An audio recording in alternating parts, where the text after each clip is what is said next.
We hope that today's discussion will generate valuable insights and practical recommendations for the benefit of the Q region. Once again, welcome to you all, and I wish a great conference ahead. Now, I request our President. Okay. Now, I introduce the members.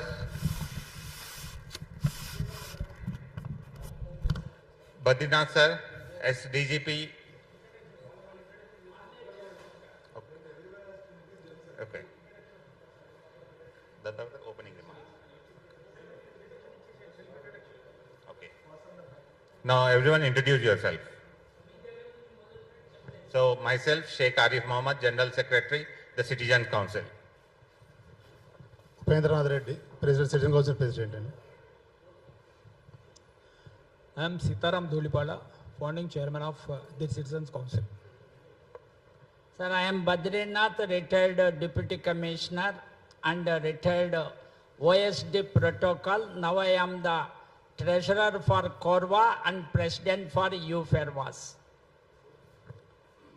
I am a retired employee working as administrative officer in ICRISAT. I got retirement in VRS. Now I am the President of Dharmareddy Colony Phase 2 on National Highway near Vasantanagar. Hello జై శ్రీరామ్ అండి. ఈరోజు నా పేరు చీకోటి దయాకర్ గుప్తా. నేను Dharmareddy colony phase 2 general secretary అండి. నేను వ్యాపారస్తుని. Thank you అండి. నేను వివి రావు అండి. నేను I'm the vice president UFERWAS and also founder member of UFERWAS. మీకు అందరికీ తెలుసు, మహానగరంలో 20 సంవత్సరాల క్రితమే యూఫెర్వాస్ కాలనీ వెల్ఫేర్ అసోసియేషన్స్ ఒక ఫెడరేషన్ స్టార్ట్ అయింది డాక్టర్ రావు చిల్కాని గారి ఆధ్వర్యంలో. And that has now emerged into national forum which is called as CoRWA, confederation of resident welfare associations. ఈరోజు దేశంలో 13 రాష్ట్రాలలో ఈ కోర్వా ఉంది. నేను దానికి కూడా secretary. Thank you very much. V Anjaneyulu, general secretary, federation of all colonies residents.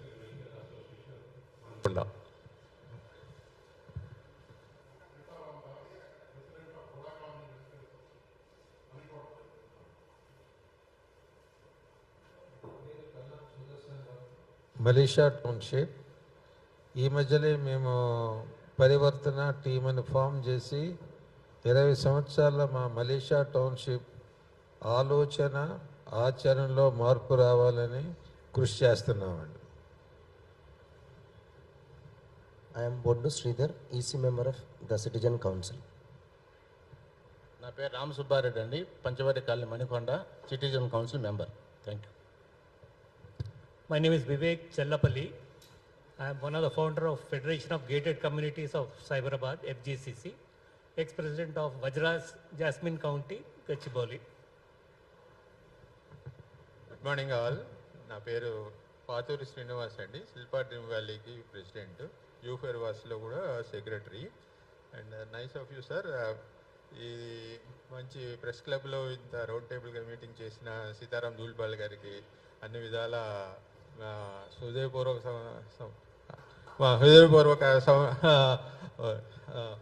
ఇవ్వండి. Thank you very much.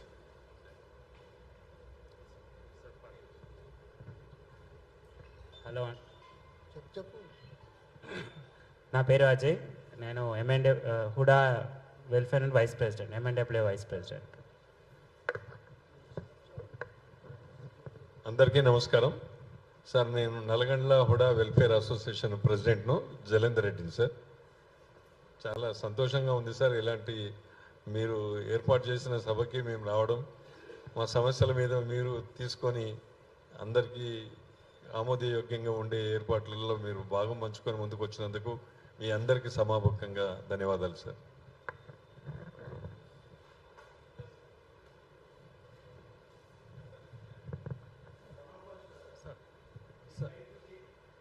Hello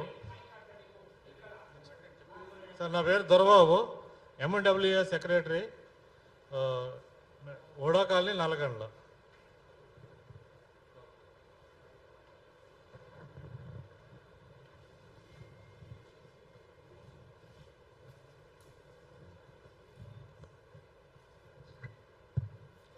Good morning, one and all. I am Dr. Uday Shankar. I am also the Vice President of UFAIR-WAS. I am really excited that a lot of people have come together for this to discuss about this Cure Bill and all the issues related to this. So I think I am looking forward to actively engage with you all for this. Thank you so much, sir. Sir నా పేరు Narender sir, నేను MB foundation CRPF మెంబర్గా ఉన్నాను sir. Sir నా పేరు Kolluru Bhimesh, MB foundation తరఫున, అట్లానే ప్రభుత్వ పాఠశాలల సాధన కమిటీలో నేను జనరల్ సెక్రటరీని. పిల్లల భవిష్యత్తుపై ప్రభుత్వ పాఠశాలల మౌలిక సదుపాయాలు అలాగే అక్కడ ఉన్న పరిస్థితులపై మేము నిత్యం పోరాటం చేస్తాము, సమస్యలకు మేము తోడ్పడతామని. నా పేరు Kolluru Bheemesh, mega Hyderabad city secretary. Sir నా పేరు సూర వెంకటయ్య, ప్రభుత్వ పాఠశాలల సాధన committee convener, MU foundation organisation. Good morning sir, నా పేరు లక్ష్మీనారాయణ, నేను బాల హక్కుల పరిరక్షణ వేదిక జిల్లా కార్యదర్శిగా పనిచేస్తాను. హాయ్ ఆల్, అందరికీ నమస్కారం అండి. నా పేరు Sujatha, I'm a member of citizen council and I thank everyone for taking up your time and being present here to take the responsibility and discuss on the details of the Cure Bill. Yeah, thank you everyone. A very good afternoon to all of you. Namaste. My name is Anu Kapoor. I am the Joint Secretary of the Citizen Council and I work for the Honorary Consul of Kazakhstan as a Management Officer. I hand over the dice to Upendra Kumar Reddy now. Thank you, everyone. I feel very happy that very distinguished guests are present over here. Now, I request the Honorable President of Citizen Council, B. Upendra Reddy Garu, to make opening remarks. ఇక్కడికి వచ్చిన పెద్దలకి, పాత్రికేయులకి అందరికీ నమస్కారాలు. Actually citizen council start చేసిన ప్రధాన ఉద్దేశం ఏంటంటే అందరికీ అవసరమైన మౌలిక సదుపాయాలు, డ్రైనేజ్ వ్యవస్థ కానీ, తర్వాత కరెంట్ ఇష్యూస్ కానీ, రోడ్లు కానీ, ఇవి ఏవైతే అవసరం ఉన్నాయో ఇలాంటివందరివి ప్రజలకు అందుబాటులోకి తేవాలి. వారికి ఏమైనా సమస్యలు ఉంటే అధికారుల దృష్టికి, ప్రభుత్వం దృష్టికి తీసుకెళ్లి సమస్యలు పరిష్కరించాలనే ఉద్దేశంతో స్టార్ట్ చేసింది ఒకటి. రెండోది అవినీతి నిర్మూలన. మెయిన్ ఏదైతే కరప్షన్ అనేది ఉందో కరప్షన్ను ఆపాలనేది ఒకటి మా ప్రధాన ఉద్దేశము. తర్వాత ఎక్కడైతే కనుక ఇష్యూస్, పార్క్స్ కానీ, ఓపెన్ స్పేసెస్ కానీ ఇలా కబ్జాకు గురవుతున్నాయో వీటిని కాపాడడం ఒకటి. తర్వాత ప్రజలకు ఓటు హక్కు అనేది ఎంత ముఖ్యమో, అసలు ప్రజాస్వామ్య వ్యవస్థలో మనము ప్రభుత్వాన్ని ఎంచుకునేటప్పుడు ఓటు యొక్క ఆవశ్యకత ఏంటి, అసలు దాని ప్రధానంగా మనం ఎందుకు యూటిలైజ్ చేసుకోవాలనేది ప్రజలకు తీసుకెళ్ళడం ఒకటి. ఇలా మెయిన్ ఆబ్జెక్టివ్స్ అన్ని తీసుకొని ఆ రోజు సీతారాం గారు వచ్చేసి కొంతమంది ఆర్డబ్ల్యూఏ వాళ్ళందరినీ పిలిపించేసి మీటింగ్ పెట్టుకొని ఆ రోజు డిసైడ్ చేసేసి సిటిజన్ కౌన్సిల్ ఏర్పాటు చేయడం జరిగింది. ఈ సిటిజన్ కౌన్సిల్ త్రూ మేము ఇప్పటికే చాలా కార్యక్రమాలు చేశాము. ఇప్పుడు అందులో ప్రధాన ఉద్దేశంగా ఇప్పుడు క్యూర్ బిల్ అనేది కూడా వచ్చింది. దీంట్లో కూడా మేము ఏవైతే అనుకున్నామో ఆ ఇష్యూస్ అన్నీ ఉన్నాయి కాబట్టి వాటన్నిటిని కూడా ఇప్పుడు వాటిని పరిష్కరించే దిశగా మాకు వీలైనంత వరకు తీసుకెళ్లాలనే ఉద్దేశంతో, ప్రభుత్వం దృష్టికి తీసుకెళ్లాలనే ఉద్దేశంతో ఈ సమావేశాన్ని ఏర్పాటు చేయడం జరిగింది. Thank you. Thank you, sir. Now I request our Honorable Founding Chairman Dhulipala Sitaram Garu to read out the objectives of the Cure Bill and what is the purpose of the roundtable conference. I hand over the mic to the sir. ఇక్కడికి విచ్చేసిన ప్రతి ఒక్కరికి పేరు పేరున శుభాభినందనలు తెలియజేసుకుంటూ, can I talk in Telugu? Any issue? Okay okay, no issue. So ఇక్కడికి విచ్చేసిన ప్రతి ఒక్కరికి పేరు పేరున శుభాభినందనలు తెలియజేసుకుంటూ, ఈ సభ యొక్క ముఖ్య ఉద్దేశం ఏమిటంటే ప్రస్తుతం ఉన్న జిహెచ్ఎంసీ యాక్ట్, అంటే 1955లో ఏర్పడిన జిహెచ్ఎంసీ యాక్ట్, ఆ యాక్ట్ ప్లేస్లో కొత్త చట్టం తయారు చేయాలనే ఉద్దేశంతో ఇప్పుడు తెలంగాణ ప్రభుత్వం ముందుకు రావడం జరిగింది. ఎప్పుడైనా మనం ఆహ్వానించాల్సిందే, ఎందుకంటే ఎప్పుడో 1955లో అయిన చట్టాన్ని మార్పు చేయాలని చెప్పి ప్రయత్నం చేస్తున్నారు కాబట్టి మార్పుని మనం అందరము ఆహ్వానించాల్సిందే. కానీ ఈ మార్పు ప్రజలకు ఎంతవరకు ఉపయోగపడుతుంది? ఏ చట్టమైనా ఎందుకు చేస్తారంటే, చట్టం ఏంటంటే చట్టాన్ని ప్రజలకు ఏ రకంగా ఉపయోగపడాలి, చట్ట పరిధిలో మనం ఏ రకంగా పనులు చేయాలి అన్న ఉద్దేశంతో చట్టం తయారు చేస్తారు. కానీ చట్టాన్ని అడ్డం పెట్టుకొని చట్టం ద్వారా ఎదుటి వాళ్ళని ఇబ్బంది పెట్టాలనుకునేది చట్టం కాదు. సో చట్టం తయారు కావడంలో ఉద్దేశం ఏంటంటే చట్టం ప్రజలకు ఉపయోగపడే విధంగా చట్టం రావాలి. ఆ చట్టాలను మనం అందరం కూడా ఆహ్వానించాల్సిందే.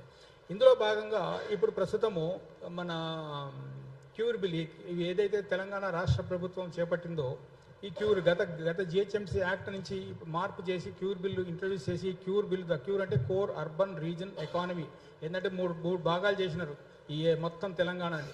అందులో మనం ఉంటున్న ఏరియా అంతా కూడా ప్రస్తుతం ఉన్నంత ఏరియా కూడా పాత హైదరాబాద్ కావచ్చు, పాత జిహెచ్ఎంసీ జ్యూడిక్షన్ కావచ్చు, కొత్తగా మున్సిపాలిటీలు వచ్చినవన్నీ అన్నీ కలిపేసేసి క్యూర్ ఏరియా అని చెప్పి పెట్టినారు. కోర్ అర్బన్ రీజన్ ఎకానమీ అని పెట్టి ఈ ఈ కోర్ అర్బన్ రీజన్ని 3 కార్పొరేషన్లుగా విభజించి ఆ కార్పొరేషన్లు ఏ చట్టంలో పనిచేయాలి అన్నది ఒక దిశానిర్దేశంగా ఈ క్యూర్ బిల్ని ఇంట్రడ్యూస్ చేయాలని చెప్పేసి తలంపుతోటి ప్రజల నుంచి సజెషన్స్ కావచ్చు లేకపోతే ఇంకేమైనా కావచ్చు దాని నుంచి అడగడానికి ఏం చేశారంటే ఇది పబ్లిక్ డొమైన్లో పెట్టడం జరిగింది.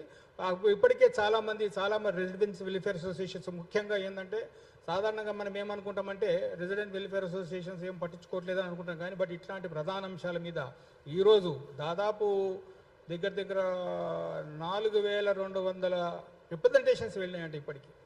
అంటే ఎంత యాక్టివ్గా ఉన్నాయి మన కోర్ ఏరియాలో క్యూర్ ఏరియాలో రెసిడెంట్ వెల్ఫేర్ అసోసియేషన్స్ అని ఒకసారి ఆలోచించాలి. ఎందుకంటే ఈరోజు చట్టం అనేది ఏంటంటే ఇప్పుడు ప్రస్తుతం ఈ క్యూర్ బిల్ ఎందుకు మనం దీని గురించి చర్చించాల్సిన అవసరం ఎందుకు వచ్చిందంటే తెల్లారు లేవంగానే మనకు బయటికి రాగానే మనకు రోడ్డు మీదకి రాగానే గుంతలు రాగానే స్పీడ్ బ్రేకరు లేదా ట్రాఫిక్ జాము లేదా చెట్లు కొట్టి పడేయడము లేదా కరెంటు లేకపోవడం లేదా డ్రైనేజ్ ఒక్కిపోవడం. సో ఇట్లాంటివన్నీ కూడా తెల్లారు లేస్తే మనకు కనపడేవన్నీ కూడా సివిక్ ఇష్యూస్. ఈ సివిక్ ఇష్యూస్ని మనము ఏ రకంగా దీన్ని సమగ్రంతంగా మనం ఎదుర్కోవాలి, సమస్య పరిష్కారం కోసం మనం ప్రయత్నం చేయాలన్నదో భాగంగానే ఈరోజు క్యూర్ బిల్ని వాళ్ళు ప్రవేశపెట్టడం జరిగింది. ఈ క్యూర్ బిల్లు అంశాలను ప్రధానంగా మేమేం చేసామంటే ముఖ్యంగా ఒక ప్రతి ఐటెం బై ఐటెం కాకుండా జనరల్గా ఏది రకంగా ఉంటే బాగుంటుంది అన్న దానిపైన కోణంలో మేము దీన్ని దాదాపు 271 పేజీలు ఉన్న క్యూర్ బిల్ని మేము మా అంతటా మేము కొంత స్టడీ చేసి కొంత తయారు చేయడం జరిగింది. మేము ఆల్రెడీ సిటిజన్ కౌన్సిల్ తరఫున మీలా అందరు రెసిడెంట్ వెల్ఫేర్ అసోసియేషన్స్ ఎట్లయితే ఇచ్చినాయో సిటిజన్ కౌన్సిల్ తరఫున కూడా ఆల్రెడీ మేము ప్రభుత్వానికి సబ్మిట్ చేయడం కూడా జరిగింది.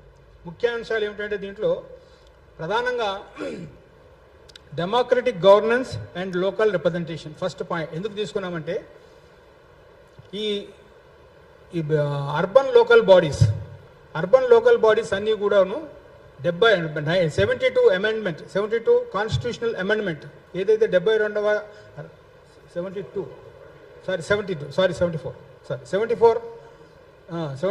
కాన్స్టిట్యూషనల్ అమెండ్మెంట్ దృష్టిలో పెట్టుకొని ఆ రోజు ఏంటంటే ప్రజలచే ఎన్నుకోవాలి, ప్రజలే పరిపాలించుకోవాలి, ప్రజలకు అనుకూలంగా నిర్ణయాలు జరగాలి, ప్రజల పార్టిసిపేషన్ ఉండాలి అన్న ఉద్దేశంతో 74వ రాజ్యాంగ సవరణ చేయడం జరిగింది.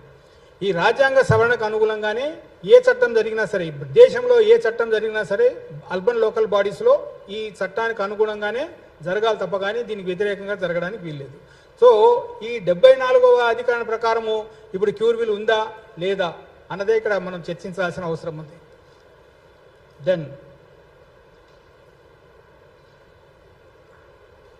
Powers and functions of proposed CURE authority అంటే ఇప్పుడు మనము ఎవరినైతే మనము రేపొద్దున ఎన్నుకోవచ్చు లేదా అధికారులు కావచ్చు, వీళ్ళకు ఉన్న అధికారాలు ఏమిటి, ఈ అధికారాల ద్వారా మనకు న్యాయం జరుగుతుందా, మన సమస్యలు పరిష్కారం అవుతాయా అన్న విధానం పట్ల కూడా మనం చర్చించాల్సిన అవసరం ఉంది. అట్లాగే వీళ్లకు ఏ చేయాలన్నా కూడా నిధులైతే కావాలి కదా, financial framework and revenue sharing. వీటికి ఒకటేంటంటే రాబడి ఉండాలి, అంటే రెవెన్యూ సోర్స్ ఉండాలి.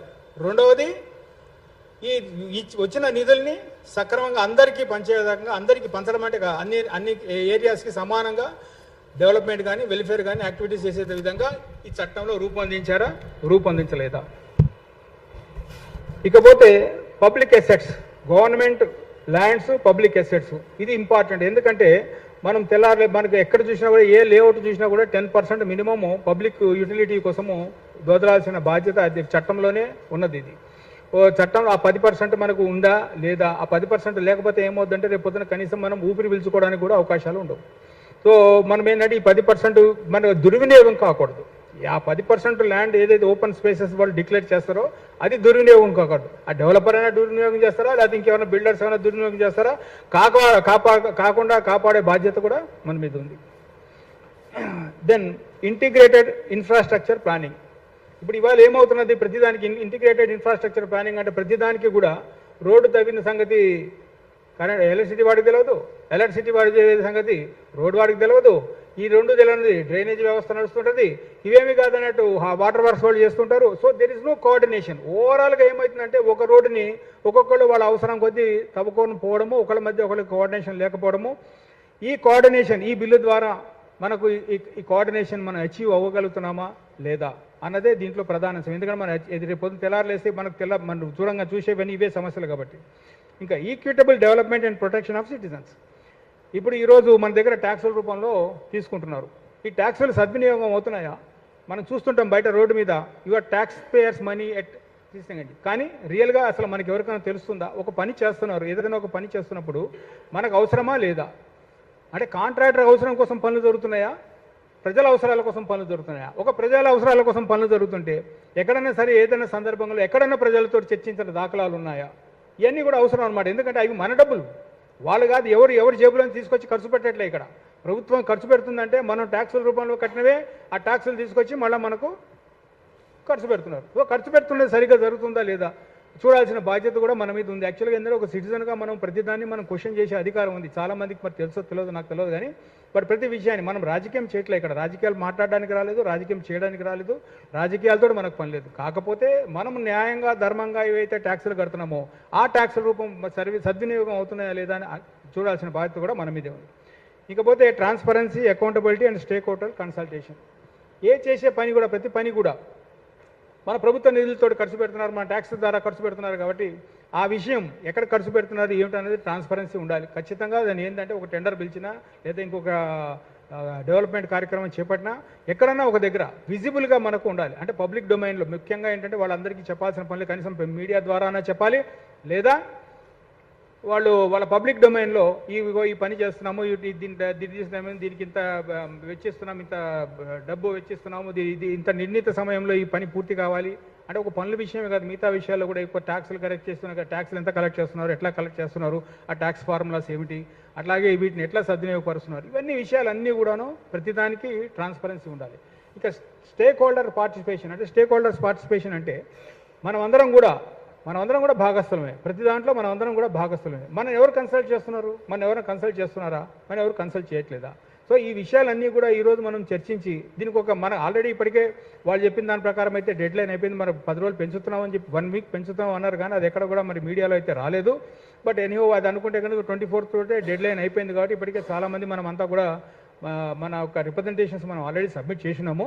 కాకపోతే ఇప్పుడు ఏంటంటే మనము ఇక్కడికి వచ్చిన వాళ్ళందరూ కూడా మీ అభిప్రాయాలు, ఆలోచన విధానం మనం ఏం చేస్తే బాగుంటుంది అన్న దాని మీద ఒక స్థూలంగా చర్చించుకొని అందరూ మాట్లాడి దీని మీద ప్రతి ఒక్కరు మాట్లాడే అవకాశం తీసుకొని మాట్లాడి మనము అంటే దీన్ని ఏంటంటే క్యూర్ బిల్ మన డిస్కషన్ అంతా కూడా క్యూర్ బిల్కే పరిమితం చేయాలి. మిగతా విషయాలు, పర్సనల్ విషయాలు కానీ ఇంకో విషయం కానీ మా ఇంటి దగ్గర చెత్త ఎత్తలేదని కానీ ఇట్లాంటి డొమెస్టిక్ ఇష్యూస్ మనం let us not take in to this consideration. ఎందుకంటే ఇది మన ప్రధాన ఉద్దేశం ఈ క్యూర్ బిల్ మీద మనం మాట్లాడాలి. కాబట్టి దీంట్లో ఉన్న లోతుపాతులు మనం తెలుసుకోవాలి, ఏం చేస్తే బాగుంటుంది, మనం ఇచ్చిన రిప్రజెంటేషన్స్ కన్సిడర్ చేస్తారా చేయరా, చేయకపోతే ఏమిటి, ఇవన్నీ కూడా ఏంటంటే మనము మాట్లాడుకొని ఈరోజు ఒక తీర్మానం చేసుకొని ఈ తీర్మానం రూపంలో మళ్ళీ ఏంటంటే మళ్ళీ ప్రభుత్వం దృష్టికి తీసుకెళ్ళి ఈ రకంగా తీర్మానం చేశామని చెప్పి మనం మన తరఫు నుంచి కూడా మళ్ళీ ఇంకొకసారి రిప్రజెంటేషన్ ఇద్దామని చెప్పేసి ఒక ఆలోచనతో ఈరోజు ఈ సభా నిర్వహణ కార్యక్రమం చేపట్టడం జరిగింది.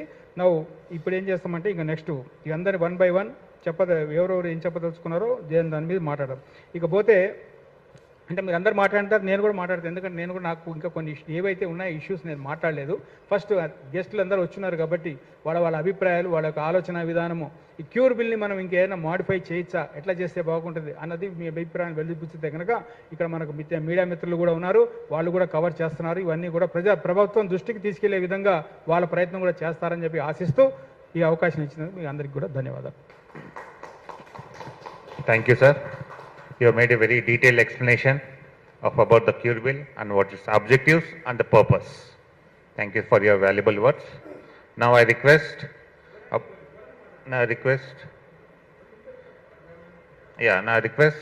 the honorable members over here to kindly make their views on the cure bill.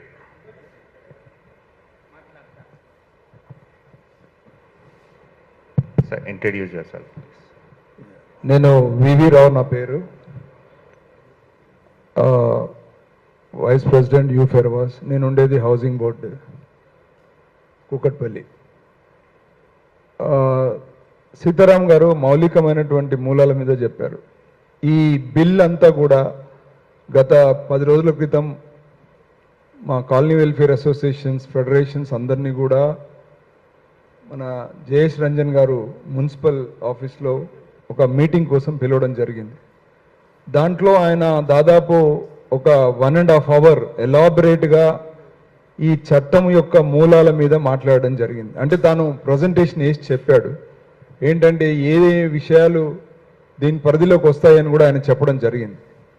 అయితే ఇక్కడ కాలనీ వెల్ఫేర్ అసోసియేషన్స్కి ఉన్న ప్రధాన అంశం ఏంటంటే, ఇప్పుడు మూలంగా చట్ట పరిధిలో వాళ్ళు రాజ్యాంగం ఇచ్చినటువంటి మన స్ఫూర్తితో ఉందా లేదా, ఎక్కడెక్కడ లోపాలు ఉన్నాయి, ముందు రాజ్యాంగ స్ఫూర్తికి లోబడి లేదనే భావన రావడానికి ప్రధానంగా ఇక్కడ గ్రాస్ రూట్లో పనిచేస్తున్నటువంటి చాలా colony welfare associations, they are also equally recognised like మన ఎన్నుకోబడినటువంటి ఎమ్మెల్యేలు, కార్పొరేటర్లు లాగానే రాజ్యాంగం ఇచ్చినటువంటి రిజిస్టర్డ్ ఆఫ్ సొసైటీస్ కింద మనం రిజిస్టర్ అయిపోయి ప్రతి కాలనీలో వీళ్ళందరూ కూడా రిజిస్టర్ అవుతూ ఎన్నుకోబడుతున్నారు. వీళ్ళు ఒక పక్కన లోకల్ బాడీస్, మున్సిపాలిటీస్కి, ప్రజలకు, కాలనీలో ఉన్న ప్రజలకు మధ్యలో ఒక అనుసంధానకర్త వ్యవస్థలాగా పనిచేస్తూ ఉంది.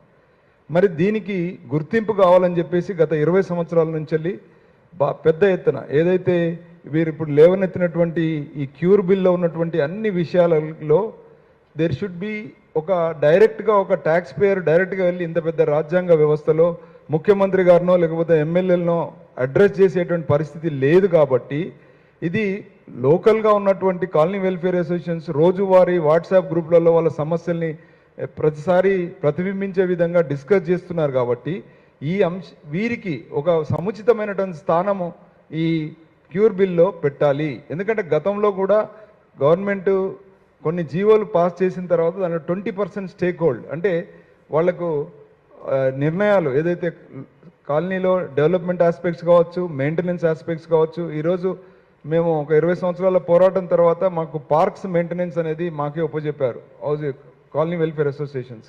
అదేవిధంగా అక్కడ ఉన్నటువంటి కొన్ని అంశాలు కూడా వాళ్ళకి ఎలక్షన్స్ వస్తే మాతోనే పోలింగ్ బూత్లలో ఒక ఎలక్షన్ వాచ్ లాంటి కార్యక్రమాలు సీనియర్ సిటిజన్స్ కూడా చేయించారు. అట్లా యంత్రాంగం వాలంటీర్గా మాతో పనిచేయిస్తుంది, కానీ మాకు ఒక సముచితమైనటువంటి గుర్తింపు ఇవ్వడం లేదు. గుర్తింపు ఇవ్వడం ద్వారా ఒక స్టేక్ హోల్డ్ వస్తుంది. ట్యాక్స్ పేయర్స్ మనీ బడ్జెట్లో ఒక 20% to 25% ఖచ్చితంగా వీళ్ళకు స్టేక్ హోల్డ్ ఉండాలి. ఎందుకంటే మీరు చెప్పినట్టు ఇప్పుడు వార్డు కమిటీస్కి రాజ్యాంగ స్ఫూర్తిగా 74 అమెండ్మెంట్లో వార్డు కమిటీస్లోనే ఏరియా కమిటీస్ ఉన్నాయి. ఏరియా కమిటీస్లో భాగమే కాలనీ వెల్ఫేర్ అసోసియేషన్. ప్రతి 5,000 పాపులేషన్కి ఒక ఏరియా కమిటీ కావాలి. ఈ ఏరియా కమిటీలో భాగమే కాలనీ వెల్ఫేర్ అసోసియేషన్స్. సో వీటికి ఒక సముచితమైనటువంటి స్థానం కల్పించడం ద్వారా రేపు మీరు తీసుకోబోయే బడ్జెట్ నిర్ణయాల్లో ఖచ్చితమైనటువంటి 20% బడ్జెట్ డైరెక్ట్గా మేము ఇచ్చినటువంటి సమస్యలకు ప్రాధాన్యత ఇవ్వాలి అనేటిది ఇక్కడ ప్రధానంగా కొట్లాడుతున్నాం. కానీ క్యూబుల్లో ఎక్కడ కనబడలేదు.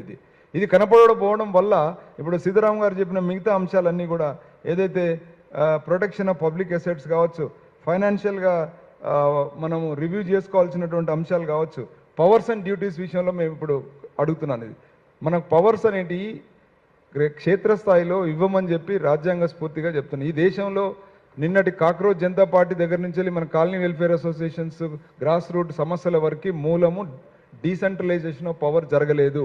75 సంవత్సరాలైనా కూడా ఇంకా డీసెంట్రలైజ్ జరగలేదు.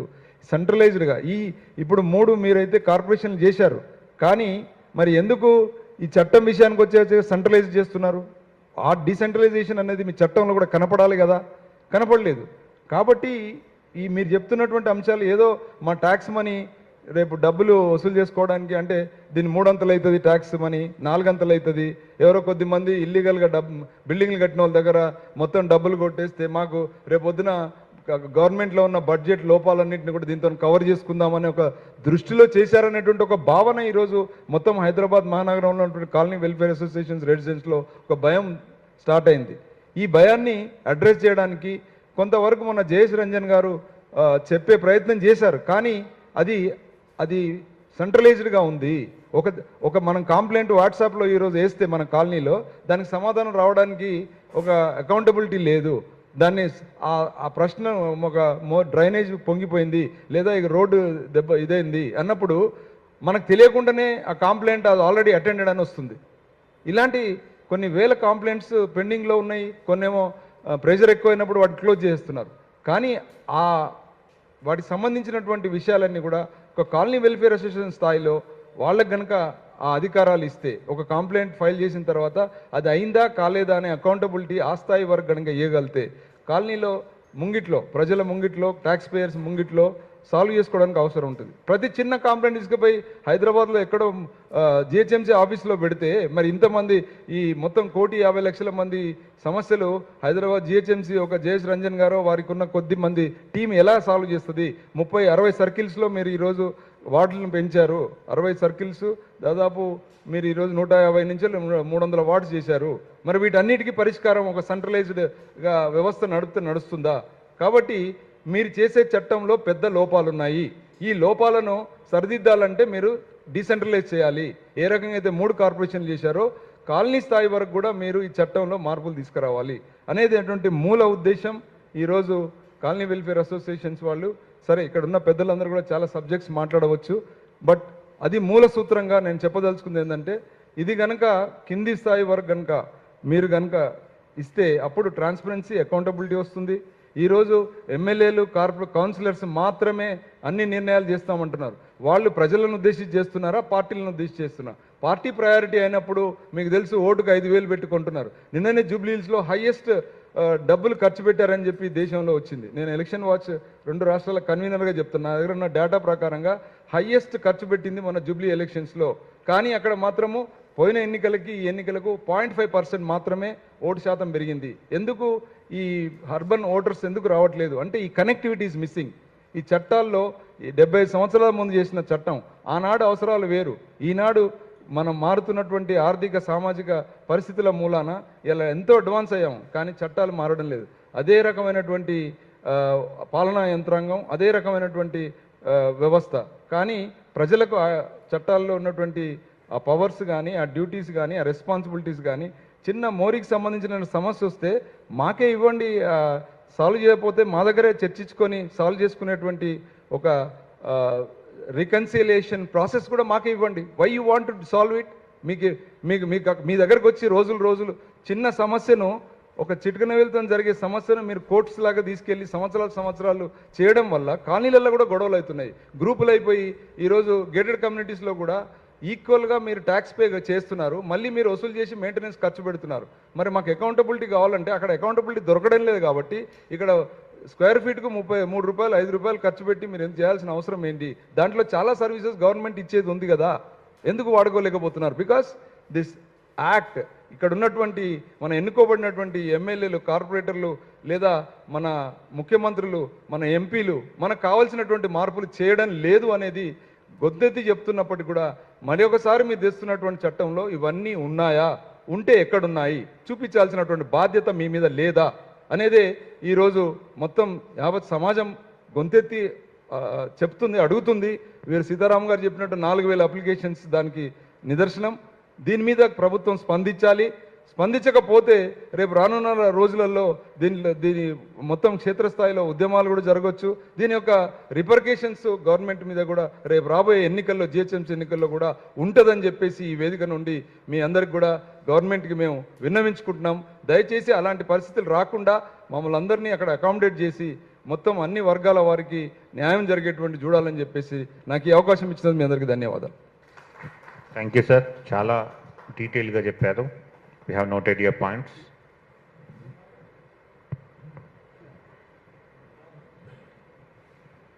అందరికీ నమస్కారం అండి.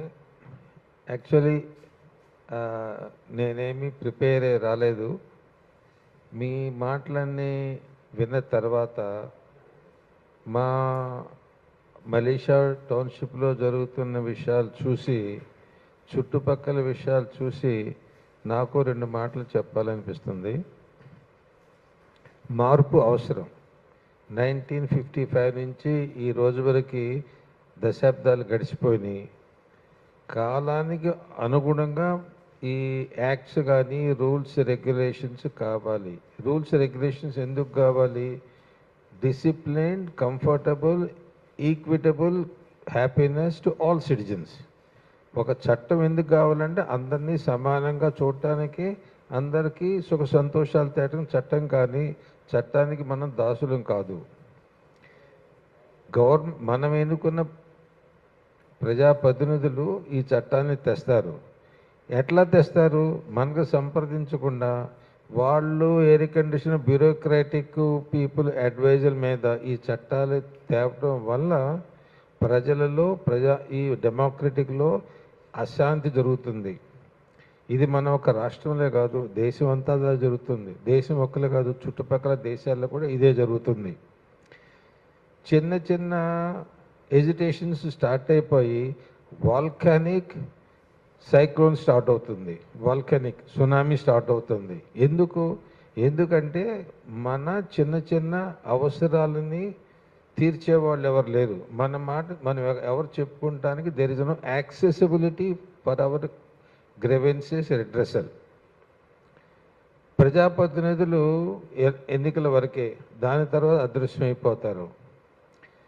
మనం ఇంట్లో నుంచి బయటకు వస్తే వారు చెప్పినట్టుగాను రోడ్లు, గుంటలు, speed breakers, traffic jams, it is unbearable. Urban growth, village నుంచి జనమంతా ఉద్యోగాల కోసం, సంపాదన కోసం సిటీస్కి వస్తున్నారు. So therefore what is this urban need? This has to be looked into more scientifically and inclusive approach. అవసరం ఎవరికి కావాలి? గవర్నమెంట్కి అవసరం లేదు, అవసరం మీకు నాకు ప్రజలకు కావాలి. మనకు కావాల్సిన అవసరం ప్రజాప్రతినిధులు తెలుసుకోవాలి. డెసిషన్ మేకింగు, పార్టిసిపేషను, ఇంక్లూజివ్నెస్ మన నుంచి వెళ్ళాలి, గ్రాస్ రూట్ నుంచి. విత్తనం లేకుండా చెట్టు ఉండదు. విత్తనం మనల్ని గుర్తించకుండా ఈ ప్రజాప్రతినిధులు కానీ, బ్యూరోక్రాటిక్ సెస్లు కానీ, గవర్నమెంట్ ఎంప్లాయీస్ కానీ, there accountability attitude is far from satisfaction. This is causing dissatisfaction. This is causing agitation. This is causing destruction. This is causing diminution of democracy across the world. So therefore, charity begins at home. మనం ఉంటున్న residents association ఎలా function జరుగుతుందో మనం చూస్తే నిష్పక్షపాతంగా exactly అదే విధంగా government నడుస్తుంది. మన రెసిడెంట్స్ అసోసియేషన్లో మనం ఇచ్చిన మెయింటెనెన్స్ డబ్బులు ఎందుకు ఖర్చు పెడుతున్నారు, ఎక్కడ ఖర్చు పెడుతున్నారు, ఏ విధంగా ఖర్చు పెడుతున్నారు, దానికి అకౌంటబిలిటీ కానీ, ట్రాన్స్పరెన్సీ కానీ ఒక పద్ధతి ఏం లేదు. మేము 2 సంవత్సరాలకు వచ్చాం, మేము చేస్తాం. ఎగ్జాక్ట్లీ సేమ్ థింగ్ మనం ఎదుర్కొన్న ఎమ్మెల్యే కానీ, గవర్నమెంట్ కానీ, స్టేట్ గవర్నమెంట్ కానీ, central government way function is the same. Today is opportunity for us. Since this government is trying to bring the cure, we need to give most constructive suggestions, and our voice must be heard, our presence must be felt, and the government should wake up. A wake-up call ki మనం ఇక్కడ కూర్చొని 30-40 మంది, it should multiply into hundreds and thousands and lakhs. In democracy, what matters is numbers. If you have the number, people will listen to you. So we need to educate more citizens. అందరి బాధ ఇదే, కానీ ఎక్కడ చెప్పుకోవాలి, ఎవరికి తెలియదు. నేను కూడా ఫస్ట్ టైం ఇక్కడికి వచ్చాను. జిహెచ్ఎంసీ యాక్ట్ 1955 ఇంతవరకు నాకు అదేంటో తెలీదు. ఈ ప్రెస్ క్లబ్కి this is my 5th or 6th visit. VV Rao గారు, ఉప్పల గోపాలరావు గారు పుణ్యంతో నేను ఆర్మీ నుంచి బయటకు వచ్చి మల్టీనేషనల్ కంపెనీలో పనిచేసిన తర్వాత కూడా ప్రెస్ క్లబ్లో first time my exposure is here in this hall. So I will assure you each one of you, I have time, I still have energy, I am still young at 80 years. I would like to contribute.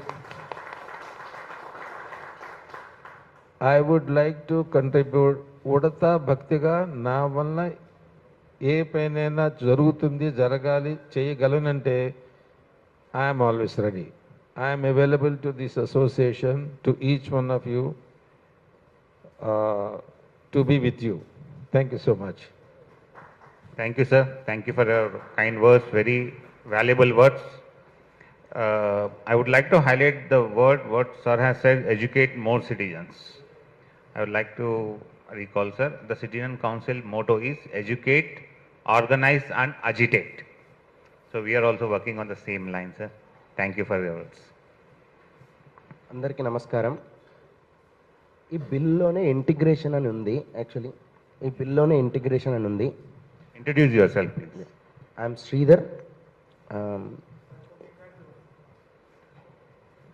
Sridhar. EC member of citizen council. ఈ cure బిల్లులోనే integration అని ఉంది. Sir చెప్పినట్టుగా రోడ్లు వేస్తారు, తోముతారు, మన రోడ్లు వేస్తారు. అలా కాకుండా దానికి ఒక బలమైన చట్టం దీంట్లోనే యాడ్ చేస్తే బాగుంటుందని.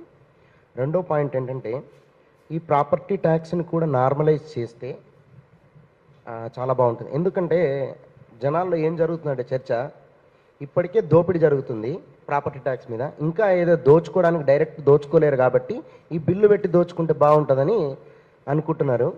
సో దీని మీద వాళ్ళు ఒక అట్లీస్ట్ నార్మలైజ్ చేస్తే బాగుంటుంది. ఎందుకంటే same apartment, same flat, first floor, second floor, third floor same ఉంటుంది. స్ట్రక్చర్ కూడా 3 times డిఫరెన్స్ ఉంటుంది. ఇక్కడ 2 times 3 times. పోనీ ఏమన్నా వెళ్ళి వాళ్ళు ఎవరికైనా కంప్లైంట్ ఇస్తే వాడికి కూడా మళ్ళీ టాప్ లెవెల్ తీసుకొచ్చేస్తున్నారు. కానీ తగ్గడానికి ఛాన్స్ లేకుండా వాళ్ళు యూటిలైజ్ చేసుకొని 5,000 ఉన్నది 15,000 చేస్తున్నారు తప్ప 15,000 5,000 చేయట్లేదు. సో అలా దోపిడీ విపరీతంగా ఉంది. సో మూడో పాయింట్ ఏంటంటే ఎప్పుడు ఇక్కడ ఉన్నటువంటి ప్రభుత్వం ఎప్పుడు చెప్పుకుంటుంది లోకల్ బాడీస్కి 73, 74 అమెండ్మెంట్ ప్రకారం మేమే పవర్ని డీసెంట్రలైజ్ చేశామని. బట్ దీంతో డీసెంట్రలైజ్ తీసేస్తున్నట్టు కనపడుతుంది. మళ్ళొకసారి దాన్ని కరెక్షన్ చేస్తే బాగుంటుంది. ఎందుకంటే ఎప్పుడు వాళ్ళే క్లెయిమ్ చేస్తున్నారు మేమే ఇచ్చామని. సో వాళ్ళే తీసేస్తే బాగుండదని నేను రిక్వెస్ట్ చేస్తున్నాము. ఇంకొకటి ఆ ఆక్యుపెన్సీ సర్టిఫికేట్ విషయంలో కూడా వీళ్ళు కొంత కరెక్షన్ చేస్తే బాగుంటుందని మా ఆలోచన. Thank you very much.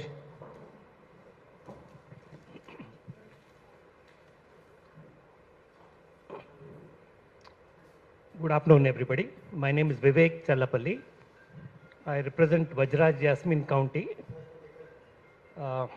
and I was the founder member of Federation of Gated Communities, Cyberabad. I must congratulate both Mr. Sitaram and Mr. B.V. Rao for very, very clearly explaining the objectives and why we are objecting to the cure bill in the way it has been given. In this context, let me tell you, I have a few clarifications, few points which I wanted to highlight. The whole purpose of collecting property tax by the government is to develop the roads, drains, parks around our colonies, and to ensure that all the citizens are comfortable in the activities what the government is presenting to us. Many of us have noticed that every rupee we spend, we are not getting value for it. The roads are laid only one time in the entire colony history, and they are never repaired.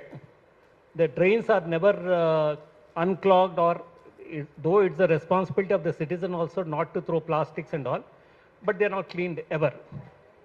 Same thing with the parks. Honestly speaking, in the way the property value, whether they are putting the tax based on the annual rental value or the capital value is to be debated. And every which way, one way we have to need to accept is the amount what they are collecting, the government is collecting may not be enough with the cost increase and all, we have to accept that there will be some increase. Justification for the increase has to be given in terms of the accountability, why they are collecting extra tax from us, and what we will get in return.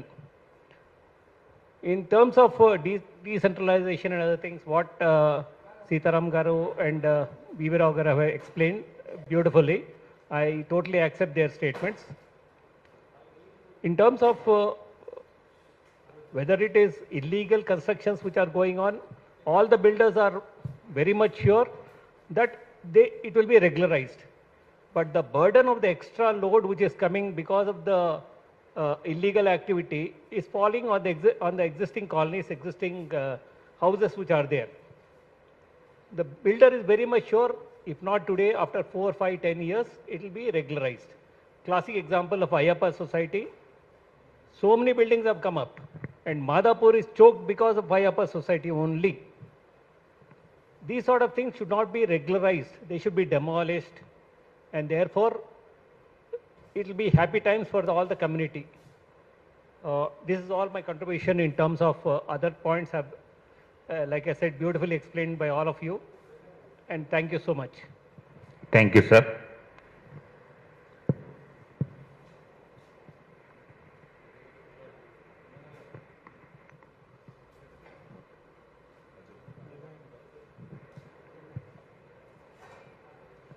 Hi all, నా పేరు Ajay.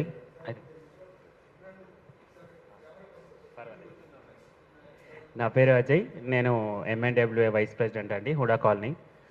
So నేను చాలాసార్లు నార్మల్గా GHMCకి వెళ్ళిన ఎప్పుడైనా enquiry చేసినప్పుడు కానీ amenities అని చెప్తారండి. ఒక 10% ఎమ్యూనిటీస్ కాలనీ ఫామ్ చేసినప్పుడు చేస్తారు. సో ఆ కాలనీ ఫామ్ చేసినప్పుడు ఒక 20 years 30 years బ్యాక్ ఆ ఎమ్యూనిటీస్ 10% అని అలొకేట్ చేస్తారు. కానీ యాజ్ గ్రాడ్యువలీ డేస్ పాసెస్ ఆ ఎమ్యూనిటీస్ కాస్త 10% కాస్త 3% 4%కో వస్తుందండి. సో అది క్వశ్చన్ చేసినప్పుడు ఏమంటారంటే, మేము కాలనీ ఫామ్ చేసింది ఎడిషనల్ స్పేస్ తోటే ఎలొకేట్ చేస్తున్నాం ఎమ్యూనిటీస్ 10% అని చెప్పేసి. బట్ లేటర్ ఆన్ నెసెసిటీ బట్టి అవసరమైతే దాన్ని ఉంచుతాము, లేదంటే తగ్గిస్తాం అనే మాట చాలాసార్లు విన్నాం మేము. సో కాలనీ ఫామ్ చేసేటప్పుడు 10% ఉన్న ఎమ్యూనిటీస్కి తర్వాత ఎందుకు తగ్గించేస్తారు, అది కూడా పార్ట్ ఆఫ్ ఇట్.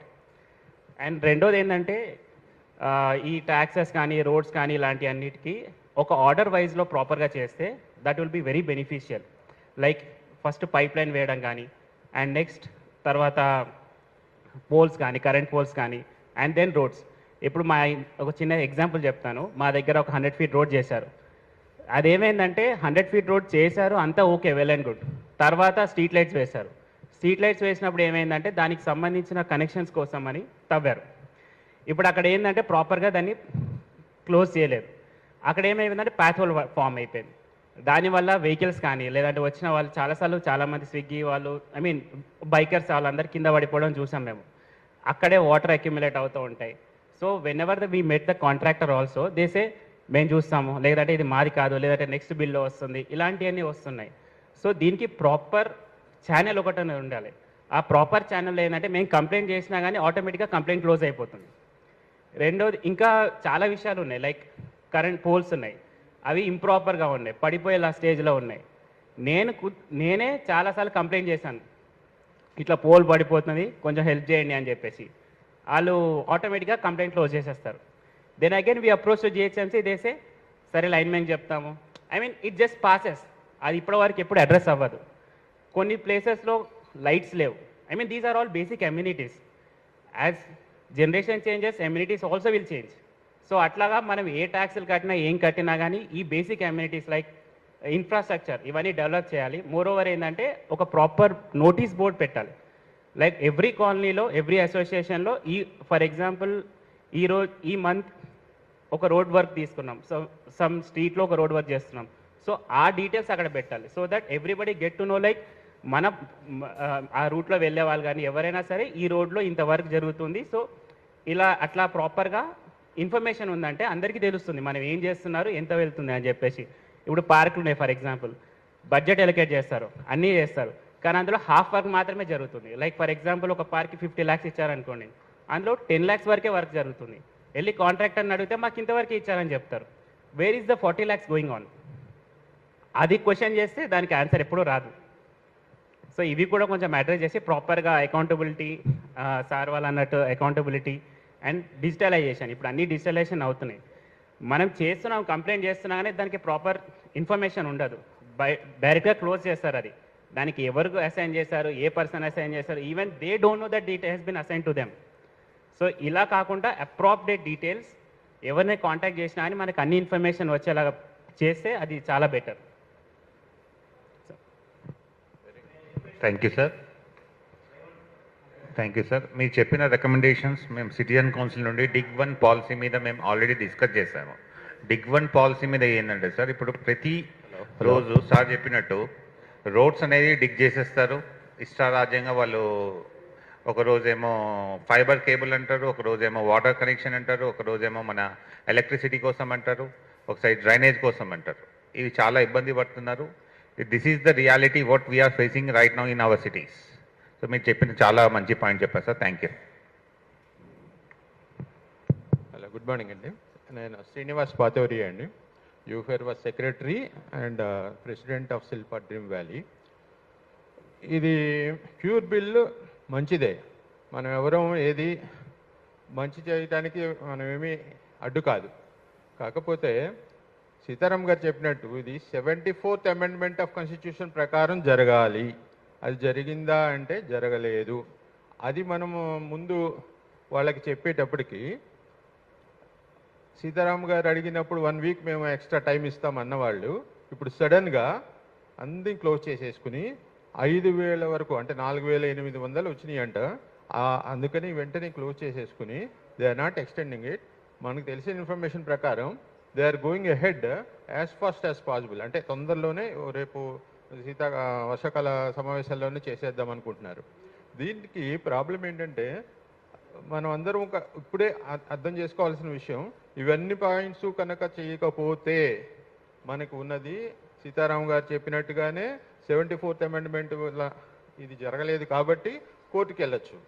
ఆ పాయింట్ ఇప్పుడే చెప్తే కానీ వాళ్ళు మిగిలిన చేంజెస్ అన్నీ చేయరు అనేది నాకు ప్రగాఢ విశ్వాసం. ఇది చేయాలి. అందుకని మనం అందరం తెలుసుకుని ఇది మీడియా మిత్రులకు కూడా చెప్పేది ఎందుకంటే ఇది గవర్నమెంట్కి ఇది ఒక మంచి మా దగ్గర నుంచి వచ్చే ప్రొటెస్ట్ ఈ విధంగా ఉండాలి. మాకు కావాల్సినవన్నీ రాశాము. 274 పేజీలు 15 రోజుల్లో చదివేసి వాళ్ళకి కావాల్సినవన్నీ చేయాలి అంటే ఎంతో వర్క్ చేశారు. ఎంత వర్క్ చేసి అన్నీ చేసి 5,000 మంది వాళ్ళ అభిప్రాయాలను చెప్పారు. ఇవన్నీ కూలంకుషంగా చదివి చెప్తానని కూడా మాకు జయేష్ రంజన్ గారు చెప్పారు. సో దాని ప్రకారంగా జరగాలని మాత్రమే కోరుకుంటున్నాం. Thank you. Thank you sir. Hello sir, ఇక్కడ సార్ చెప్పిన పాయింట్కి ఒక చిన్న అప్డేట్ సార్. సో ఇప్పుడు మనము గవర్నమెంట్ని డైరెక్ట్గా 74th అమెండ్మెంట్ మీద కాంట్రాడిక్ట్ చేయలేం సార్. సో ఎందుకంటే వాళ్ళు తెలివిగా 74th అమెండ్మెంట్ని వయోలేట్ చేయట్లేదు. ఎందుకు వయోలేట్ చేయట్లేదంటే as per 74th amendment ULBs local bodies should be present. ఇక్కడ వీళ్ళు ఏమంటున్నారు, ULBsని తీసేయట్లేదు. సో ULBsని డైరెక్ట్గా ఎలక్షన్స్ లేవు, లోకల్ బాడీస్ ఉండదు అంటే they are violating 74th amendment. But right now what they are doing is they are saying ULBs will exist, but the powers are taken into the Apex Council. So we cannot contradict them saying 74th council ikkada satisfy amendment satisfy cheyatledu ani cheppalemu. So adi valla strong point sir. That ade sir chinna difference enti ante what I understood is 74th amendment totally contradict eppudu aitundi ante local ఎలక్షన్స్ని వాళ్ళు conduct చేయకుండా ఇదంతా చేస్తే powers correct sir, yeah correct. But when we talk legally it is not directly we're not violating. మనము yeah sir అదే sir అదే అంటున్నా, చిన్న లైన్ ఉంది అక్కడ. మనం డైరెక్ట్గా యా కరెక్ట్. బట్ డైరెక్ట్గా అదే అంటే సార్ చెప్పిన దానికి చిన్న అప్డేట్ అంటున్నాను సార్. డైరెక్ట్గా 74th అమెండ్మెంట్ మీద we cannot go. That is what as per my knowledge what I digged in చెప్తున్నాను అనమాట. Yeah yes yes yeah okay okay yeah correct correct yes yeah directly there are loops. I'm not saying there are no loops, but డైరెక్ట్గా ఇదొకటి 74th అమెండ్మెంట్ని డైరెక్ట్గా violate చేయట్లేదు. Definitely there are loops we can dig into అను. So sir చెప్పిన దానికి I just wanted to add a small correction on that అన్న. How they are violated అని చెప్తాను. Let others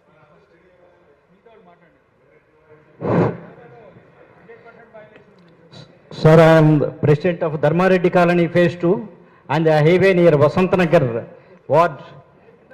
And okay, I just want to display what we are doing in our colony against builders who have been encroaching upon the roads, who have been constructing, taking permission only for 1+2 and building 6 floors, and the activity is still going on.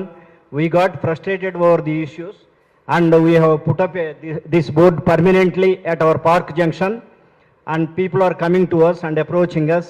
As one of our friends pointed out, there are so many discrepancies and anomalies in tariff calculations. There are so many discrepancies. My friend has a building of 6 floors and he pays only 4,000, but I pay 13,000 rupees per year. And why the discrepancy is there? Any reassessment is being done or not? And what is happening? The acts are always there.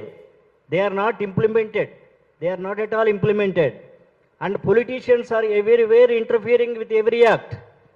And now in RWS, please listen to me, I will tell you an example. I approached Dr. Jayaprakash Suryanarayana, Jayaprakash Narayana MLA, ex-MLA, when all our parks have gone into the hands of, ours is housing board land, Dharmareddy Colony Phase 2. We are all private employees, we have bought each and every one and formed into association. I am founder of the association. And I got at about 2 acres to 3 acres got released and handed out to APHB, housing board in our colony. I got released and I filed a case in Lokayukta. Lot of service we are doing. And I request everybody to go into grassroots and do such a level. If any parks are encroached, it's really illegal. And the group is available in the colony itself and they have taken so much land. I took a lot of risk for that. And now they have auctioned the property and they got the money. AP Housing Board recently auctioned the property. Such a good thing we are doing for the, and this is the one. See the warning, how it reads. If you want, I can read this. Very, very serious warning. Very serious warning to builders not to go ahead. And what is the role of the RWS at all in the Cure Bill? Cure Bill 2026, is there anybody mentioned that? What is the role of RWS? So many 4,000 to 5,000 applications we have filed. Is anybody, including Mr. J.S. Ranjan or anybody, bothering about this or just throwing into dustbin? I don't know finally what happens. Whatever the government's intention, the government intention in the brain is something else. Seeking revenue. I have told on FRWAS also, I have forwarded my messages. Really painful it is.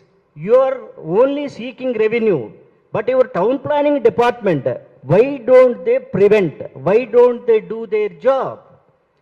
They are failing utterly. People are going to courts. Today, I am very thankful that you have forwarded a message from the court, Vijay Sena Reddy's judgment, that opens everybody's eyes, that should open. But that lady is so lucky, the owner is so lucky, she is getting away under BRS. The judge has already ordered to regularize. I don't know, this is, she developed the property of 6 crores and only 3 lakhs she pays and the building gets regularized. And it is also not justifiable. You are getting how much income out of the perennial income you are getting? 3 lakhs penalty court has. We should appreciate the court is very considerable to her. Is it not, sir? 3 lakhs. Against 6 crores property, she pays 3 lakhs and gets away. Why they are happening in lakhs of cases? The judge pointed out there are 2 lakhs applications still pending.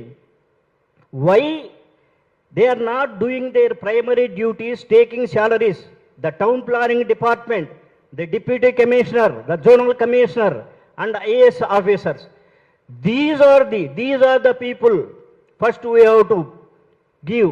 And what is our role, RWS role? Is there any, what is the role we are playing? We are doing lot for our colonies. Simply today you file a complaint, as our friend said, the complaints get closed, resolved by officer. Resolved by officer. But it doesn't get resolved. They are themselves closing our complaints. And today, in front of my house, the drainage was open. All the material has come out. Till now, till today, it is lying on the road. I am telling Hyderabad Metro Water Works. They say 24 hours time it takes. Till now morning, because I have got a very bad name with all GHMC officers for your information. Because I go on forcing, pressurizing, fighting with them. My complaints are in hundreds on my mobile, GHMC. At least they are doing their job. But there are a lot of delays. What I am requesting all of us, I am very thankful. 4,000 applications were filed means within a short time. Whoever has done this job, hats off to them. Whoever is involved in this. Very excellent job we have done. But now it is our job to bring down the government, to bring down the local body and their officers to do their duty on ground level. On ground level. Ground realities, we are aware what are the ground realities. Now, for the present government, we are unable to get the street lights. Are you aware that we are unable to get the street lights properly replaced? Whenever the street light man comes, electrician comes, he says, sir, I have only 4 tube lights. I have given complaint for 15 tube lights have gone. Only 4 tube lights. No, the governance is not correct. No, we should see, we don't belong to any party. Our party is our colony. Our party is our colony. We only serve our colony irrespective of parties. And I said, do you prevent it better than don't go to court and all that. Let them discharge their duties.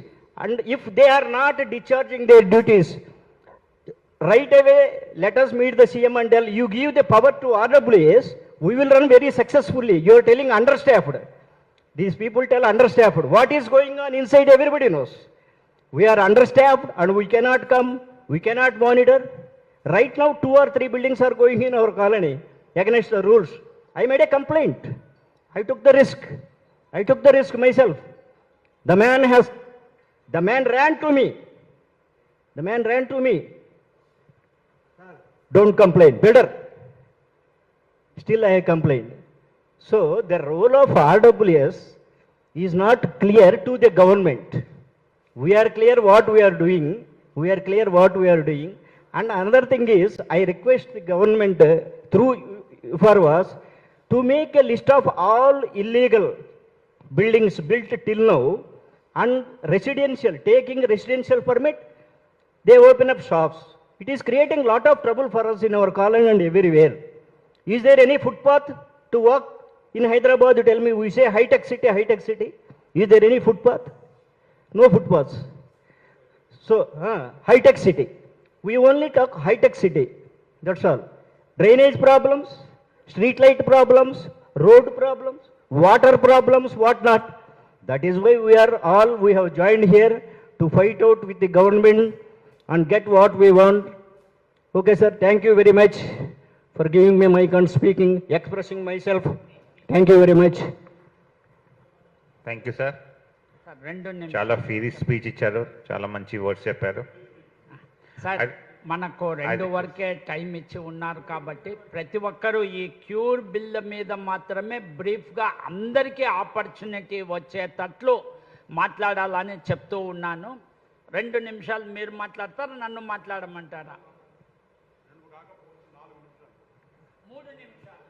Sir, I request everyone to kindly adhere to the timing.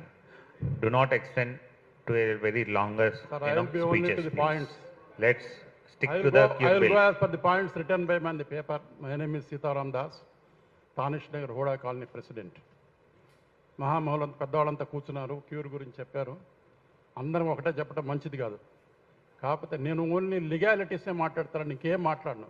I will talk only legalities and legal aspects. That is not for discussion, that is strictly for absorption of the persons here who tomorrow may go to courts. లీగాలిటీస్లో ఉంటే ఈ bill రేపు చట్టం అవుతుంది. చట్టం కింద కొన్ని rules చేస్తారు, తర్వాత ఎగ్జిక్యూటివ్ వెళ్ళి ఇంప్లిమెంట్ చేస్తారు. ఎగ్జిక్యూటివ్ ఇంప్లిమెంట్ చేయకపోతే మనకు జ్యుడిషియరీ ఉంది, పట్టుకోవచ్చు. చట్ట ప్రకారం చేస్తే ఎవరైనా పట్టుకోవటం కష్టం.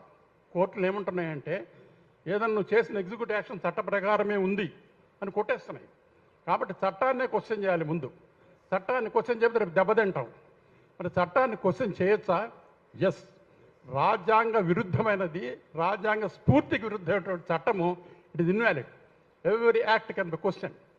ఈ యాక్ట్ని మనం వీళ్ళు క్వశ్చన్ చేస్తున్నాం. They may not do it. I'm sure they are not going to do it. They are not going to consider. 4,200 మంది ఇచ్చారు, చేస్తారేదో లేదు. ఈ చట్టము, ఈ పద్ధతి, ఈ క్వశ్చనింగ్లో అన్ని ఆస్పెక్ట్స్ పక్కన పెట్టి ఒక 4-5 పాయింట్స్ ఓన్లీ ట్యాక్స్ గురించే నేను చెప్తాను. Only tax. ఈరోజు వేస్తున్నటువంటి ట్యాక్స్ మున్సిపల్ యాక్ట్ 2019లో ప్రాపర్టీ ట్యాక్స్ను వాళ్ళు క్యాపిటల్ వాల్యూ ఇచ్చేయమని చెప్పారు. జిహెచ్ఎంసీలో యాన్యువల్ రెంటల్ వాల్యూ చేస్తున్నారు. మోస్ట్ ఆఫ్ దీస్ 4,200 కేసెస్లో చాలామంది ఈ క్యూర్లో కూడా రెంటల్ వాల్యూ చేయమని చెప్పారు. బట్ వాళ్ళు అంగీకరించకపోవచ్చు, పోవడానికి అవకాశాలు ఎక్కువ ఉన్నాయి. ఆ పరిస్థితిలో మేము ఒక రిట్ ఫైల్ చేశాం. రిట్ పిటిషనర్ నెంబర్ 1 నేను. Last petition is all colonies federation represented by Anjaneyulu గారు, జనరల్ సెక్రటరీ. ఆ గ్రౌండ్స్ పై చదివితే రేపు పొద్దున ఇంకెవరైనా ముందుకెళ్ళినప్పుడు పనికి వస్తున్నది. మేము చేస్తుంది ఏమిటంటే, మీరు ట్యాక్స్ పెంచినప్పుడు మాకు అవకాశం ఇవ్వలేదు, అప్పీల్ పెట్టుకొని ఇవ్వలేదు, రెట్రాస్పెక్టివ్గా పెంచారు. ఇంత వైలేషన్. భువన అనేటువంటి కంపెనీ స్థాపించి సొసైటీ వాళ్ళు కొలతలు వేస్తే చేశారు. భువన కెనాట్ డూ ఇట్. చట్ట ప్రకారంగా గవర్నమెంట్ ఆఫీసర్సే కొలతలేసి చట్టాన్ని ట్యాక్స్ చేయాలి. భువన కెనాట్ డూ ఇట్. మీరన్నీ కూడాను ఈయన చెప్పినట్టు ఒక బిల్డింగ్లో ఒకరికి 10,000, ఒకరికి 20,000, ఒకళ్ళు 3,000 వేశారు. ఇదంతా కూడా ఈక్వాలిటీ లేదు, ఆర్టికల్ 24 యొక్క వైలేషన్. అసలు సుప్రీంకోర్టు ఇచ్చేటప్పుడే రైట్ టు లైఫ్, మనకు ఇల్లు కట్టుకుని బతికే రైట్ మనకు ఉంది, ఫండమెంటల్ రైట్. అటువంటిప్పుడు ఒక వెల్ఫేర్ సొసైటీలో 1,500% ట్యాక్స్ ఇంక్రీజ్ చేయకూడదు. 1,000 రూపాయలను 15,000 రూపాయలు చేశారు. It is no. Maximum will not permit more than 100%. ఇది మన రైట్ టు లైఫ్కి అగెన్స్ట్ వెళ్ళిపోతున్నది. ఇంకోటి ఏమిటి, 1000 గజాల స్థలంలో 100 అడుగులు ఇల్లు కట్టుకుంటే వేకెంట్ ల్యాండ్ ట్యాక్స్ అనేది ఉండగా నువ్వు మొత్తం స్థలానికి ట్యాక్స్ వేస్తున్నావు. మొత్తం స్థలానికి ట్యాక్స్ వేస్తున్నావు, not for a part of it. So ఇవన్నీ కూడా వైలేటివ్. డిప్రిసియేషన్, బిల్డింగ్ కట్టినప్పుడు డిప్రిసియేషన్ తీసుకోవటం లేదు. చట్టంలో ఉంది, మున్సిపల్ చట్టంలో, but municipality is not following it. ఈ గ్రౌండ్స్ తోటి వేశాము. డీటెయిల్స్ ఎవరికన్నా కావాలంటే నన్ను కనుక్కుంటే నేను ఫాలోయింగ్ ఆఫ్ ది కేసు చెప్తాను. రేపు వేరే కోర్టులో కేసెస్ వేసినా ఇవే గ్రౌండ్స్ తీసుకోండి. గుడ్ న్యూస్ ఏమిటంటే 2017లో పంచాయతీ వాళ్ళు ట్యాక్స్ ఇంక్రీజ్ చేసినప్పుడు ఆ రోజున నేను ఆల్ కాలనీస్ ఫెడరేషన్కు ప్రెసిడెంట్ గాను, మీరు జనరల్ సెక్రటరీ గాను ఉండి హైకోర్టులో కేసు ఫైల్ చేస్తే గవర్నమెంట్ వచ్చి ఫస్ట్ డే ఆఫ్ హియరింగ్ మేము తప్పు చేశాము, క్షమించండి, వీఆర్ విత్డ్రాయింగ్ ఇట్ అని వెనక్కు తీసుకున్నారు. ఆ రోజున జడ్జి అన్నాడు, చరిత్రలో గవర్నమెంట్ వచ్చి తప్పు చేశాము అని ఒప్పుకోవటం అనేది నేను చూడలేదు. Congratulations to mister Das, Anjaneyulu and federation చెప్పాడు జడ్జి గారు. సో ఆ గ్రౌండ్సే తీసుకొని అదే లాయర్ చేత వేయించాం. ఎక్కువ టైం నేను తీసుకోవడం బాగుండదు. ఈ ఆస్పెక్ట్ మీద మాట్లాడాలంటే వారిని కానీ నన్ను కానీ కలిస్తే మేము will give more details only on the legalities. I'm not going to talk hear about other aspects. Excuse me if I exceeded the time given to me. Thanks. Thank you sir. One minute. అందరికీ నమస్కారం sir. ఇప్పుడు అందరూ చాలామంది మాట్లాడారు cure 2026 మీద. అయితే ఈ చట్టము 74 ఆర్టికల్స్ కింద పర్ఫెక్ట్గా దాని కింద తేలేదన్నది అది వాస్తవం. ఎందుకంటే ఇది మున్సిపాలిటీలకు సంబంధించినటువంటి చట్టం. ఇప్పుడు మనం అన్నీ కూడా మున్సిపాలిటీలో ఇప్పుడు మొత్తము 3 కార్పొరేషన్లుగా చేసినారు జిహెచ్ఎంసీ. ఈ చట్టంలో చాలా భాగము జిహెచ్ఎంసీ 1955దే పెట్టినారు, కొన్ని మార్చినవి మాత్రం కొన్ని దారుణంగా ఉన్నాయి. చాలా మేము డీటెయిల్స్ చదివినారో లేదో కానీ మా సార్ కూడా చెప్పినారు. దాంట్లో పర్టికులర్గా హౌస్ ట్యాక్స్ గురించి చాలా దారుణమైనటువంటి డెసిషన్స్ ఉన్నాయి. అయితే ఈ 3 కార్పొరేషన్లో మాది అని మణికొండది శేర్లింగంపల్లి దాని కింద వస్తుంది. ఈ మూడిట్లో కూడా హయ్యెస్ట్ ఇన్కమ్ అంటే మా కార్పొరేషనే హయ్యెస్ట్ ఇన్కమ్. అందులో హయ్యెస్ట్ అంటే మళ్ళీ మణికొండ ఏరియానే. కానీ అక్కడ ఉన్న ప్రాబ్లమ్స్ అన్నిటికంటే ఎక్కువ.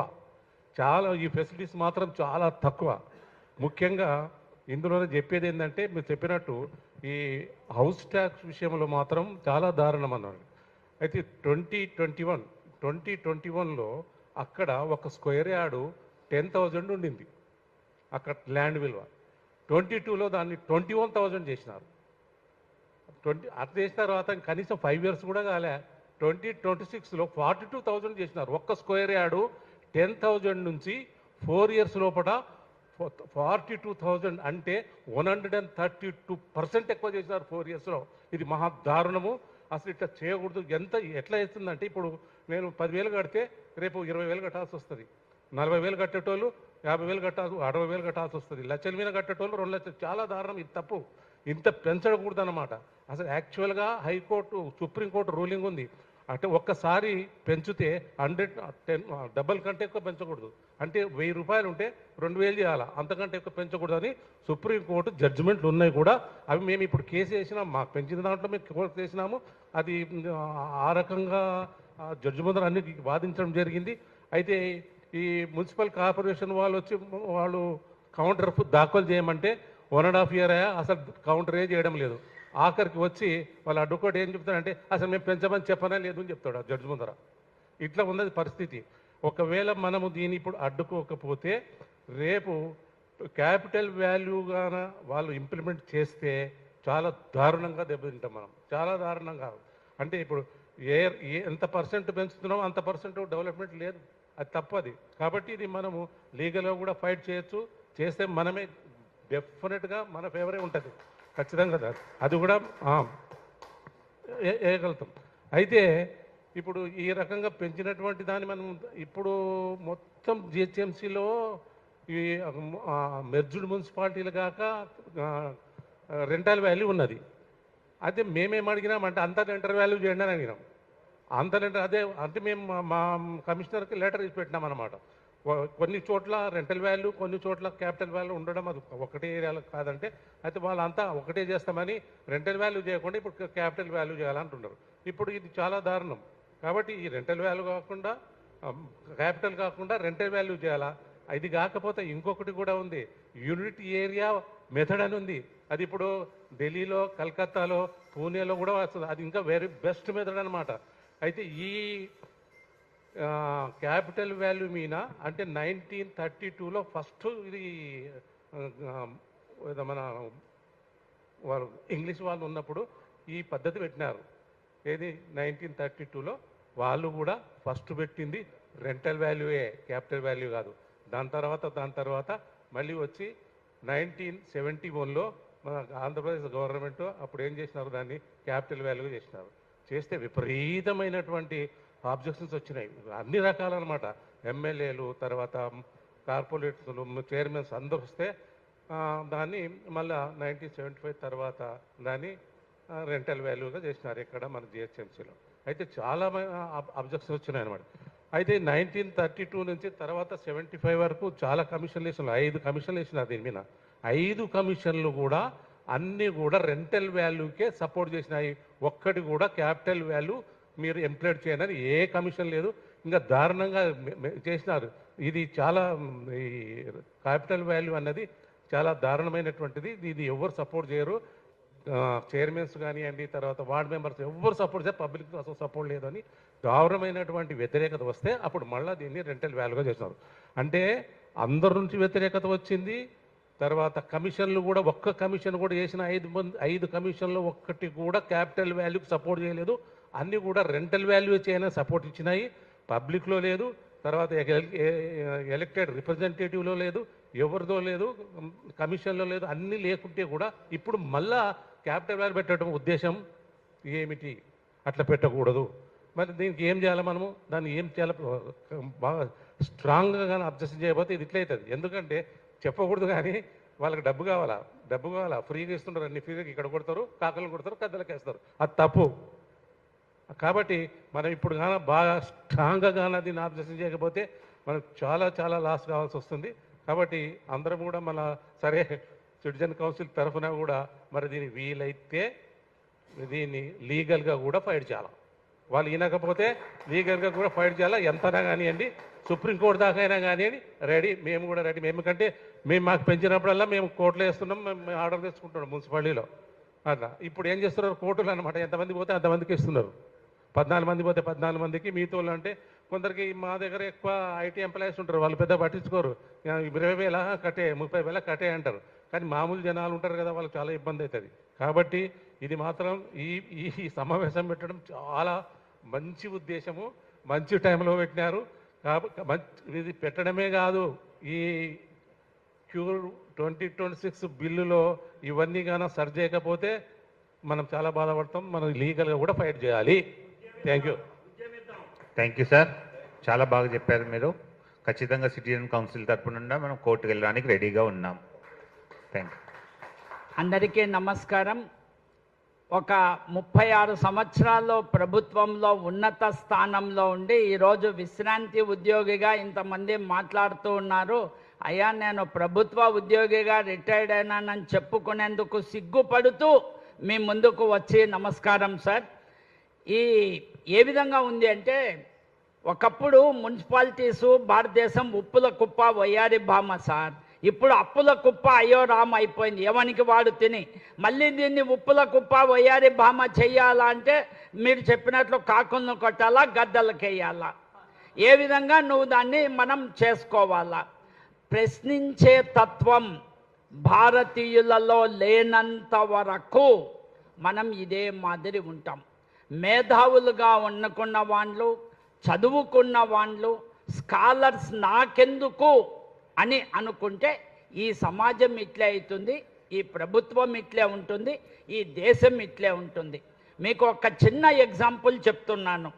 సిటిజన్స్ కౌన్సిల్ అని ఒక సంస్థ పెట్టారు. పెట్టి 1 సంవత్సరం అయింది. దానికి చైర్మన్, ప్రెసిడెంట్, సెక్రటరీ ఉన్నారు. జస్ట్ ఒక లెటర్ మనం ఏది ఇన్స్టాగ్రామ్లోనో ఎక్స్లోనో పోస్ట్ చేస్తే ఈరోజు మా ఏరియాలో 5,000 కోట్ల రూపాయల పార్కులు, చెరువులు, గవర్నమెంట్ స్థలం నిలబడింది. దీనికి ఎవరు హీరో అంటే గుండె ధైర్యం ఉన్నే, చెప్పకూడదు మళ్ళీ పొగుడుతారంటారు సీతారాం. ఒక్క మాట చెప్తే ఇప్పుడు ఒక్క సీతారాం కాదు, ఒక రెడ్డి గారు కాదు, ఒక ఆరిఫ్ కాదు, తలా ఒకటి మీరు ఆ మాదిరి చేసి ప్రభుత్వ దృష్టికి తెస్తే ఎక్కడికి పోతారు సార్? మనం ఓట్లు వేసి మనం వాళ్ళని ఎన్నుకొని మనం పెట్టినాము. ఇప్పటికి ప్రభుత్వ ఉద్యోగుల్లో ఏముందంటే వాళ్ళు ఆకాశం నుంచి ఊడి పన్నాము అనుకుంటారు. వాళ్ళకు అదే మనం ఇచ్చిన డబ్బులతో ప్రభుత్వం వాళ్ళకు జీతాలు ఇస్తూ ఉండేది అనేది ఎవరికి అర్థం కావడం లేదు. అదే 60 ఏళ్ళు అయిపోతే మనం పోతాము అనేది. 2, ఈ క్యూర్ బిల్లు గురించి సార్ ఒక 4 పాయింట్లు మీకు నేను చెప్తాను. చాలా దీంట్లో లొసుగులు ఉన్నాయి. ఇది మనం ఈరోజే ప్రశ్నించలేకపోతే రేపొద్దున దీని ఫలితం అందరం అనుభవించాలి. ఎస్పెషల్లీ రిటైర్డ్ ఎంప్లాయీస్ ఫ్లాట్లో, ఇంట్లో ప్రభుత్వానికి రాసి ఇవ్వాల్సి వస్తుంది. ఏమంటే అదర్ ఇన్కమ్ మాకు లేదు కాబట్టి. ఈ రెగ్యులరైజేషన్ ఆఫ్ స్ట్రీట్స్ అన్నారు. ఈరోజు ఇది డిస్కో డ్యాన్స్ అయిపోయింది. ఎవడు అధికారం ఉంటే వాడు ఇంటి ముందు రోడ్డుకు పెట్టుకోవచ్చు, రోడ్డు ఆక్రమించవచ్చు. దాంట్లో రెగ్యులరైజేషన్ వాళ్ళు సరిగా ఇవ్వలేదు. ఇంకా బిల్డింగ్ రెగ్యులరైజేషన్స్ ఎక్కడా నేను వినలే. ఎవడన్నా బిల్డరు 10 ఫ్లోర్లో పర్మిషన్ తీసుకొని 30 ఫ్లోర్లు కడితే వానికి అపరాధ రుసుము చేసి అది రెగ్యులరైజ్ చేస్తారంట. ఇది ఎక్కడన్నా ఉందా? ఏ దేశంలో అన్నా ఉందా? ఇది ప్రశ్నించే తత్వం మనం పెట్టాలి. 3, sanitation and solid waste management చెప్తూ ఉన్నారు, కానీ వాళ్ళు చెప్పిన దానికి కానీ అక్కడ జరుగుతూ ఉన్న దానికి కానీ ఏ విధమైన పొంతన లేదు. దీనికి ఓన్లీ మనం వార్డు కమిటీస్ వచ్చి ప్రతి వార్డు ప్రతి సొసైటీ మనం కనుక దాంట్లో రిప్రజెంటేషన్ ఉండి ప్రశ్నించే మనస్తత్వం ఉంటేనే అది ముందుకు పోతుంది, లేకుంటే అది కష్టం. నెక్స్ట్ పబ్లిక్ హెల్త్, ఇది లేనే లేదు, మీకు చూస్తూనే ఉంటారు. ఏ విధమైన ఇది కూడా వాళ్ళు దాంట్లో కూడా మళ్ళీ సెంట్రలైజ్ ఆఫ్ పవర్స్ చేస్తూ ఉన్నారు ఈ క్యూర్ బిల్లులో. 5 వాటర్ సప్లై అండ్ డ్రైన్స్. హారిజాంటల్గా రాష్ట్రాన్ని వాళ్ళు డెవలప్ చేయకుండా వర్టికల్గా చేసి ఒకే చోట డెన్సిటీ ఆఫ్ పాపులేషన్ వచ్చి బిల్డింగ్ పర్మిషన్ ఇస్తారు, కడతారు, దానికి రోడ్స్ ఉండవు, వాటర్ సప్లై ఉండదు. ప్రతి సంవత్సరం వాటరు దాన్ని ఏమంటారు ట్యాక్సెస్ పెంచుతారట. ఇది ఎక్కడా లేదు ప్రపంచంలో, ఈ క్యూర్ బిల్లులో అది ఉంది. నెక్స్ట్ పెనాల్టీస్, ఇది ఇంకా ఇంతసేపు సారు వాళ్ళు చెప్పారు. ఈ పెనాల్టీసు ప్రభుత్వానికి ఒకడే సెంట్రలైజ్ చేసి పెడితే అవినీతికి ఆస్కారం ఉంటుంది. దాన్ని క్వశ్చన్ చేసి దానికి కమిటీ లేదా దాంట్లోనే వాళ్ళకు ఆఫీసర్స్ ఒక ఎంక్వైరీ ఇది ఉండి దానికి జరిగితే తప్పకుండా జరుగుతుంది, సహకరిస్తాం. కానీ అది అన్యాయంగా ఆఫీసర్స్కు మనీ లెండింగ్గా ఉంటే మాత్రం ఇది తప్పు. Next innovations for integrated and good governance, తప్పకుండా ఇది మనం ఆహ్వానించాలి. ఎందుకంటే ఈరోజు ఒక్క సిటిజన్స్ కౌన్సిలే ఉంది. మనం హైదరాబాదు పరిధిలో 70 లక్షల మంది GHMCలో 2030కి ఉండబోతూ ఉన్నారు. మనం 30,000 గేటెడ్ కమ్యూనిటీస్ ఈరోజు మనకు GHMC పెద్ద బోల్డ్ దాంట్లో ఉన్నాయి. 30,000 గేటెడ్ కమ్యూనిటీస్ అంటే రఫ్గా 40 నుండి 45 లక్షల మంది. దీని తరఫున మనం పోరాడాలంటే ఈ రెసిడెన్షియల్ వెల్ఫేర్ అసోసియేషన్స్ తరఫున తప్పకుండా నువ్వు చేయి. దీనికి మనం సజెషన్ ఇచ్చేందుకు వార్డు కమిటీస్ నుంచే జరగాల అనేది ఈ బిల్లులో రావాలి. తర్వాత ప్రొటెక్షన్ ఆఫ్ అసెట్స్, ఇంకా ఇది ఆ దేవుడే దైవదానం. ఇప్పుడే చెప్పాను మీకు, ఎక్కడ ఏవి ఉంటే ఏ 2 డిపార్ట్మెంట్కు మధ్య కోఆర్డినేషన్ ఉండదు. రెవెన్యూ రిజిస్ట్రేషన్, దాన్ని ఏమంటారు ఇరిగేషను, ఆ తర్వాత వాడు ఇంకొకటి ఈ రెగ్యులరైజేషన్ ఆఫ్ ఇవి చేసేది ఇంకొక డిపార్ట్మెంట్ ఉంది. ఎవరికి వాడు చేస్తాడు. ఇప్పుడు నిన్న ఒక ఎగ్జాంపుల్ మీకు చెప్తూ ఉన్నాను. 30 ఫ్లోర్ల పర్మిషన్ తీసుకొని 38 కడతాడు ఒక బిల్డరు. పక్కన ఆ టౌన్ ప్లానింగ్ ఆఫీసరు దానికి రివైజ్డ్ ప్లాన్ అప్రూవ్ చేస్తాడు.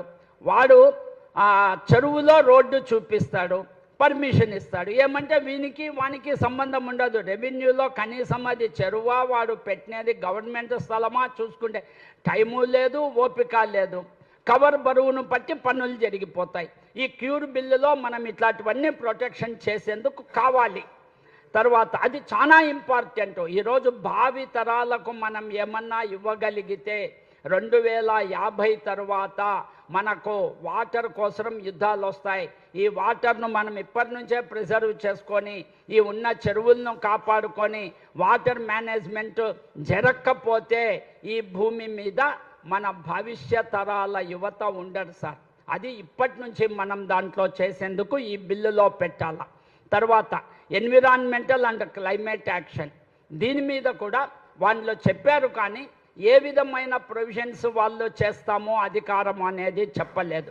తర్వాత డిజాస్టర్ మేనేజ్మెంట్, ఎప్పుడో ఓల్డ్ సిస్టమ్ డ్రైనేజ్ ఉన్నది వాళ్ళు చేయలేదు. వాళ్ళు దానికి డబ్బులు వసూలు చేసేది సరి అయిన పద్ధతిలో అది ఖర్చు జరగడం లేదు, జవాబుదారీతనం ఉండడం లేదు, ట్రాన్స్పరెన్సీ ఉండడం లేదు. దీనికి మనం క్వశ్చన్ చేయాలి. తర్వాత traffic management and utility works, చెప్తాను కదా, డెన్సిటీ ఆఫ్ పాపులేషన్ ఒకే చోట పెట్టే బదులు వాళ్ళు క్యూర్ బిల్లులోనే కొన్ని రూల్స్ రెగ్యులేషన్స్ పెట్టి హారిజాంటల్గా ఎక్స్పాండ్ చేసుకుంటూ పోతే అన్ని తరాలు బాగుపడతాయి. ఫైర్ సేఫ్టీ, ఇది ఇంకొక పెద్ద ఇది. మొన్న ఒకటి పెట్టినాడు, ఏదన్నా ఒక గేటెడ్ కమ్యూనిటీలో ఫైర్ యాక్సిడెంట్ అయితే ఆ ప్రెసిడెంట్ సెక్రటరీని లోపలేస్తారంట. నేను చెప్పిన సరే సార్ ప్రెసిడెంట్ సెక్రటరీ లోపల వేయండి, దానికి every year fire officer NOC ఇస్తాడు కదా, వాడిని కూడా మాతో పాటే లోపల వేయండి. వాడు ఇస్తేనే కదా మేము తీసుకునింది, వాడిని వేయాల ముందు. ఇది చెప్పాను ఆయన, దీనికి రాసుకున్నాడు. తర్వాత ఫుడ్ సేఫ్టీ అండ్ న్యూట్రిషన్, మనం బతికేది కేవలం ఈ ఆహారం ద్వారానే. మొత్తం కల్తీ వ్యవహారం. దీని మీద కూడా సరైన ఇది ఈ క్యూర్ బిల్లులో లేదు. అది వాళ్ళు చెయ్యాల. తర్వాత పార్క్స్ అండ్ బయోడైవర్సిటీ, ఇంత అన్యాయం ప్రపంచంలో ఎక్కడా లేదు. మీరు ఎక్కడన్నా చూడండి, హైదరాబాదులో ఉన్న పార్కులన్నీ అన్యాక్రాంతం అయిపోయినాయి. ఏమంటే గవర్నమెంట్ వాల్యూ పెంచేసి కోట్లల్లో డబ్బులు అయిపోయేటప్పటికీ ప్రతి ఒక్కడు బిల్డర్ అనుకో, ల్యాండ్ గ్రాబర్స్ అనుకో, రాజకీయ నాయకులు అనుకో, మొత్తం దాన్ని కబ్జా చేసేశారు. దీనికి మనకు ప్రొటెక్షన్ ఏమి ఉంటుంది? తర్వాత హెరిటేజ్ కన్వర్జేషన్. మనకు సాంప్రదాయంగా వచ్చిన, ఈరోజు మీకు కావాలంటే ఎవరన్నా ఒక 10 లక్షలు కనుక రిజిస్ట్రార్కి ఇస్తే చార్మినార్ కూడా మీకు రిజిస్టర్ చేసి ఇచ్చేస్తాడు. వందేం పోదు. పోయేది భావి తరాలకు మనకు అక్కడ చార్మినార్ ఉంది అని మనం చెప్పుకోలేము. చివరగా సార్, మీరందరూ మేల్కొనకపోతే, ఈ క్యూర్ బిల్లు మనం అడ్జస్ట్ చేయకపోతే, సరైన రిప్రజెంటేషన్ చెయ్యకపోతే భావి తరాలు హైదరాబాదులో ఉండలేరు. పావురాళ్ళ ఈకలు తొడుక్కొని పంక్తిలో కూర్చునే రాబందులు, సంతకాలు పెట్టే పాలకుల వేళ్ళ సందుల్లోని విషమ సందులు, పొద్దునే చూరు కంటుకునే బల్లులై, మధ్యాహ్నం గోడ మీద పిల్లులై, సాయంత్రం కాగానే ఊసర వెల్లులై, రంగులు ఫిరాయించే అధికారాంధ్రులు మీ నోళ్లకు సంఖ్యలు వేస్తుంటే, మీ నొసళ్లకు మసిపూస్తుంటే, మీ నరాల సింహ స్వరాలకు మేక గొంతుకలను తగిలిస్తుంటే మీరు చూస్తూనే ఉన్నారు. మీన మేషాలు లెక్కిస్తూనే ఉన్నారు. ఇట్లా క్యూర్ బిల్లులు ఇంకా ఒక 100 వస్తాయి. మిమ్మల్ని పీల్చి పిప్పి చేసి లాస్ట్కు ఎముకల గూడు మిగిలిస్తారు. జరగబోయేది ఇది. Thank you sir. Thank you sir, thank you. నా నేను మన బద్రీనాథ్ సార్ను అప్రిషియేట్ చేస్తాను. ఆయన డైలాగ్తోనే, ట్వింకిల్ ట్వింకిల్ లిటిల్ స్టార్, మన Badrinath sir super star. Exactly sir. Good afternoon to the august audience here, and very especially I think I would like to congratulate the Citizens Council, Sitaram Garu, for taking this initiative, which is really, really important in this day, where we are coming together for the first time. I think I am seeing we have been actually meeting only our associations, maybe Nalagandla, Begumpet, and we have been doing only within our own vicinity. But the very first time we have been all called together on one single platform here. So introducing myself, I am Dr. Uday Shankar. I am the founder of iSustain Consulting, but coming to association, I am the vice president of UFERWAS. It's a group of almost 10,000 plus RWS in entire Hyderabad, Telangana. On wearing that guard, I would like to bring about few points. I think in the limitation of time, about QL, I think all great suggestions shared by the the august audience here. I would like to bring about one important thing, which I think I want to reiterate about the ward committees. Why I'm saying this, I hail from the Cyberabad zone. I've been coming from the corporate background last more than 20 years. What we have noticed is, we actually wanted all at least IT fraternity, we all wanted to have an active participation in a lot of different interventions of the government. We have been doing it. In fact, I'll give you one quote, an example here. While I was working in Infosys days, we actually had a lot of traffic chaos there. I'll give an example of this. What has happened is, we have seen the problem and we have offered a solution, where we as volunteers will step in. We have different CSR groups of each of the corporate. So we all stepped into it, and then we have acted as volunteers. We have took the training from the Cyberabad Commissionerate and have done this traffic monitoring and also guiding the people around. It was a really successful initiative.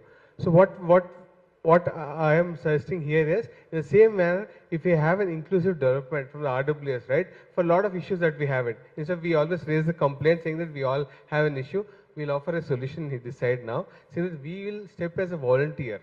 We'll step as a volunteer not only for traffic. We have fire safety. Recently we had a meeting with Vikram Mansingh sir, our Director General of Fire Department, who has called us, wanted our RWS to take an active role in it. So what I'm thinking is, why don't we form a first line of support in every RWA? A first line of support of volunteers who will actually work very closely with each of the departments, call it Revenue Department, Fire Department, or any other department. So each of this volunteer group will actually start working with this RWS and also try to consolidate all the issues that we have it. And then as a group, we'll take it on regular basis to the respective commissioner or maybe the individual GHMC municipality commissioners. So this is what my submission is, one. And two is really important is Vana Mahotsav. I'm talking about the greenery. We all are really have a lot of liking towards the greenery, spreading the greenery, right? So we should take this occasion. Now that monsoon is completely has come down, good rains have come. We were complaining about rains before last 2-3 weeks, but now rains have come in full force. So let's take this opportunity and let's not complain for the government. We should at least each one of us take a plant and promote the initiative of associations to go and do this plantation, which is really important. Whatever we call it, as Badrinath Gar has informed, right, tomorrow there is going to be war of crisis for the water. So when we actually plant trees, we'll have water in either ways as well. So unless we do it now, it's really important. We're not going to actually survive. And the future citizens are not going to survive. Last but not the least is, I would like to, because I hail from a technology background, I say that why don't we start a platform where we start consolidating issues from Citizens Council through associations. While government has its own different ways of doing things, we can also, and it's a suggestion that actually comes to my mind, we can as well consolidate all this information for each of these different wards and then take it, on a regular basis to the respective concerned officials. So this is what we can do it. So let's offer a solution to the government rather than just keep complaining with the problems, which we have plenty. I think that we are not going to actually, government is not going to take care of it in the next coming few years. So let's take this as a solution to the government and see what best they can actually work in tandem with us. Thank you so much for giving this opportunity. Looking forward. Thank you, sir. We made a note of your suggestions.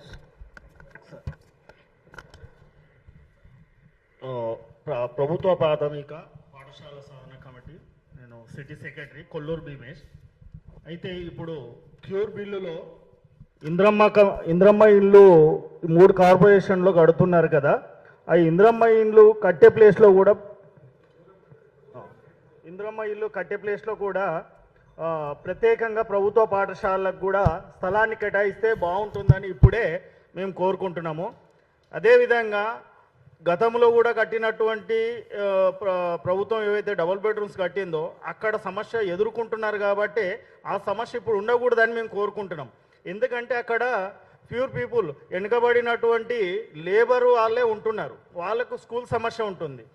Private స్కూల్లో చదివించలేని పరిస్థితిలో వాళ్ళు ఎదుర్కొంటున్నారు. కాబట్టి ఇప్పుడు ఇంద్రమ్మ ఇల్లు ఏవైతే కడుతున్నారో ప్రతి ఇంద్రమ్మ ఇల్లు కట్టే ప్లేస్లో కంపల్సరీ ప్రభుత్వ స్కూల్ ఉండాలి, ఆట స్థలం ఉండాలి. అదేవిధంగా అక్కడ సరిపడా స్ట్రెంత్కు తగ్గట్టు ఉపాధ్యాయులను కూడా కేటాయించాలి. ఇంకోటి ఏంటంటే స్పోర్ట్స్ కూడా పిల్లలకి ఆడించే విధంగా ప్రత్యేక బిల్లులో లేవు. ఇవన్నీ కూడా మేము దానికి కావాలని మేము డిమాండ్ చేస్తాము. ప్రభుత్వానికి కూడా మేము ఈ విషయాన్ని మేము ముందు స్థాయిగా తీసుకెళ్లడానికి కూడా మా వంతు ప్రయత్నం చేస్తాము. అదేవిధంగా ప్రస్తుతం ఉన్నటువంటి ప్రభుత్వ పాఠశాలలో మౌలిక సదుపాయాలు కూడా కల్పించాలి.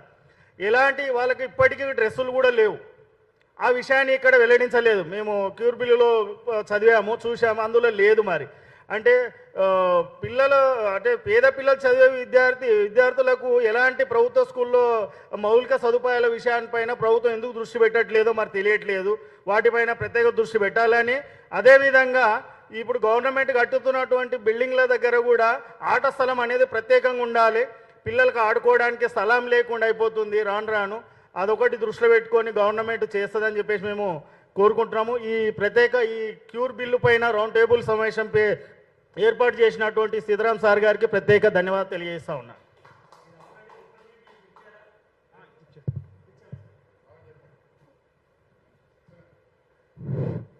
ముందుగా ఈ సమావేశాన్ని ఏర్పాటు చేసినటువంటి పెద్దలకు నమస్కారాలు తెలియజేస్తూ, నా పేరు లక్ష్మీనారాయణ, బాల హక్కుల పరిరక్షణ వేదిక జిల్లా కార్యదర్శి.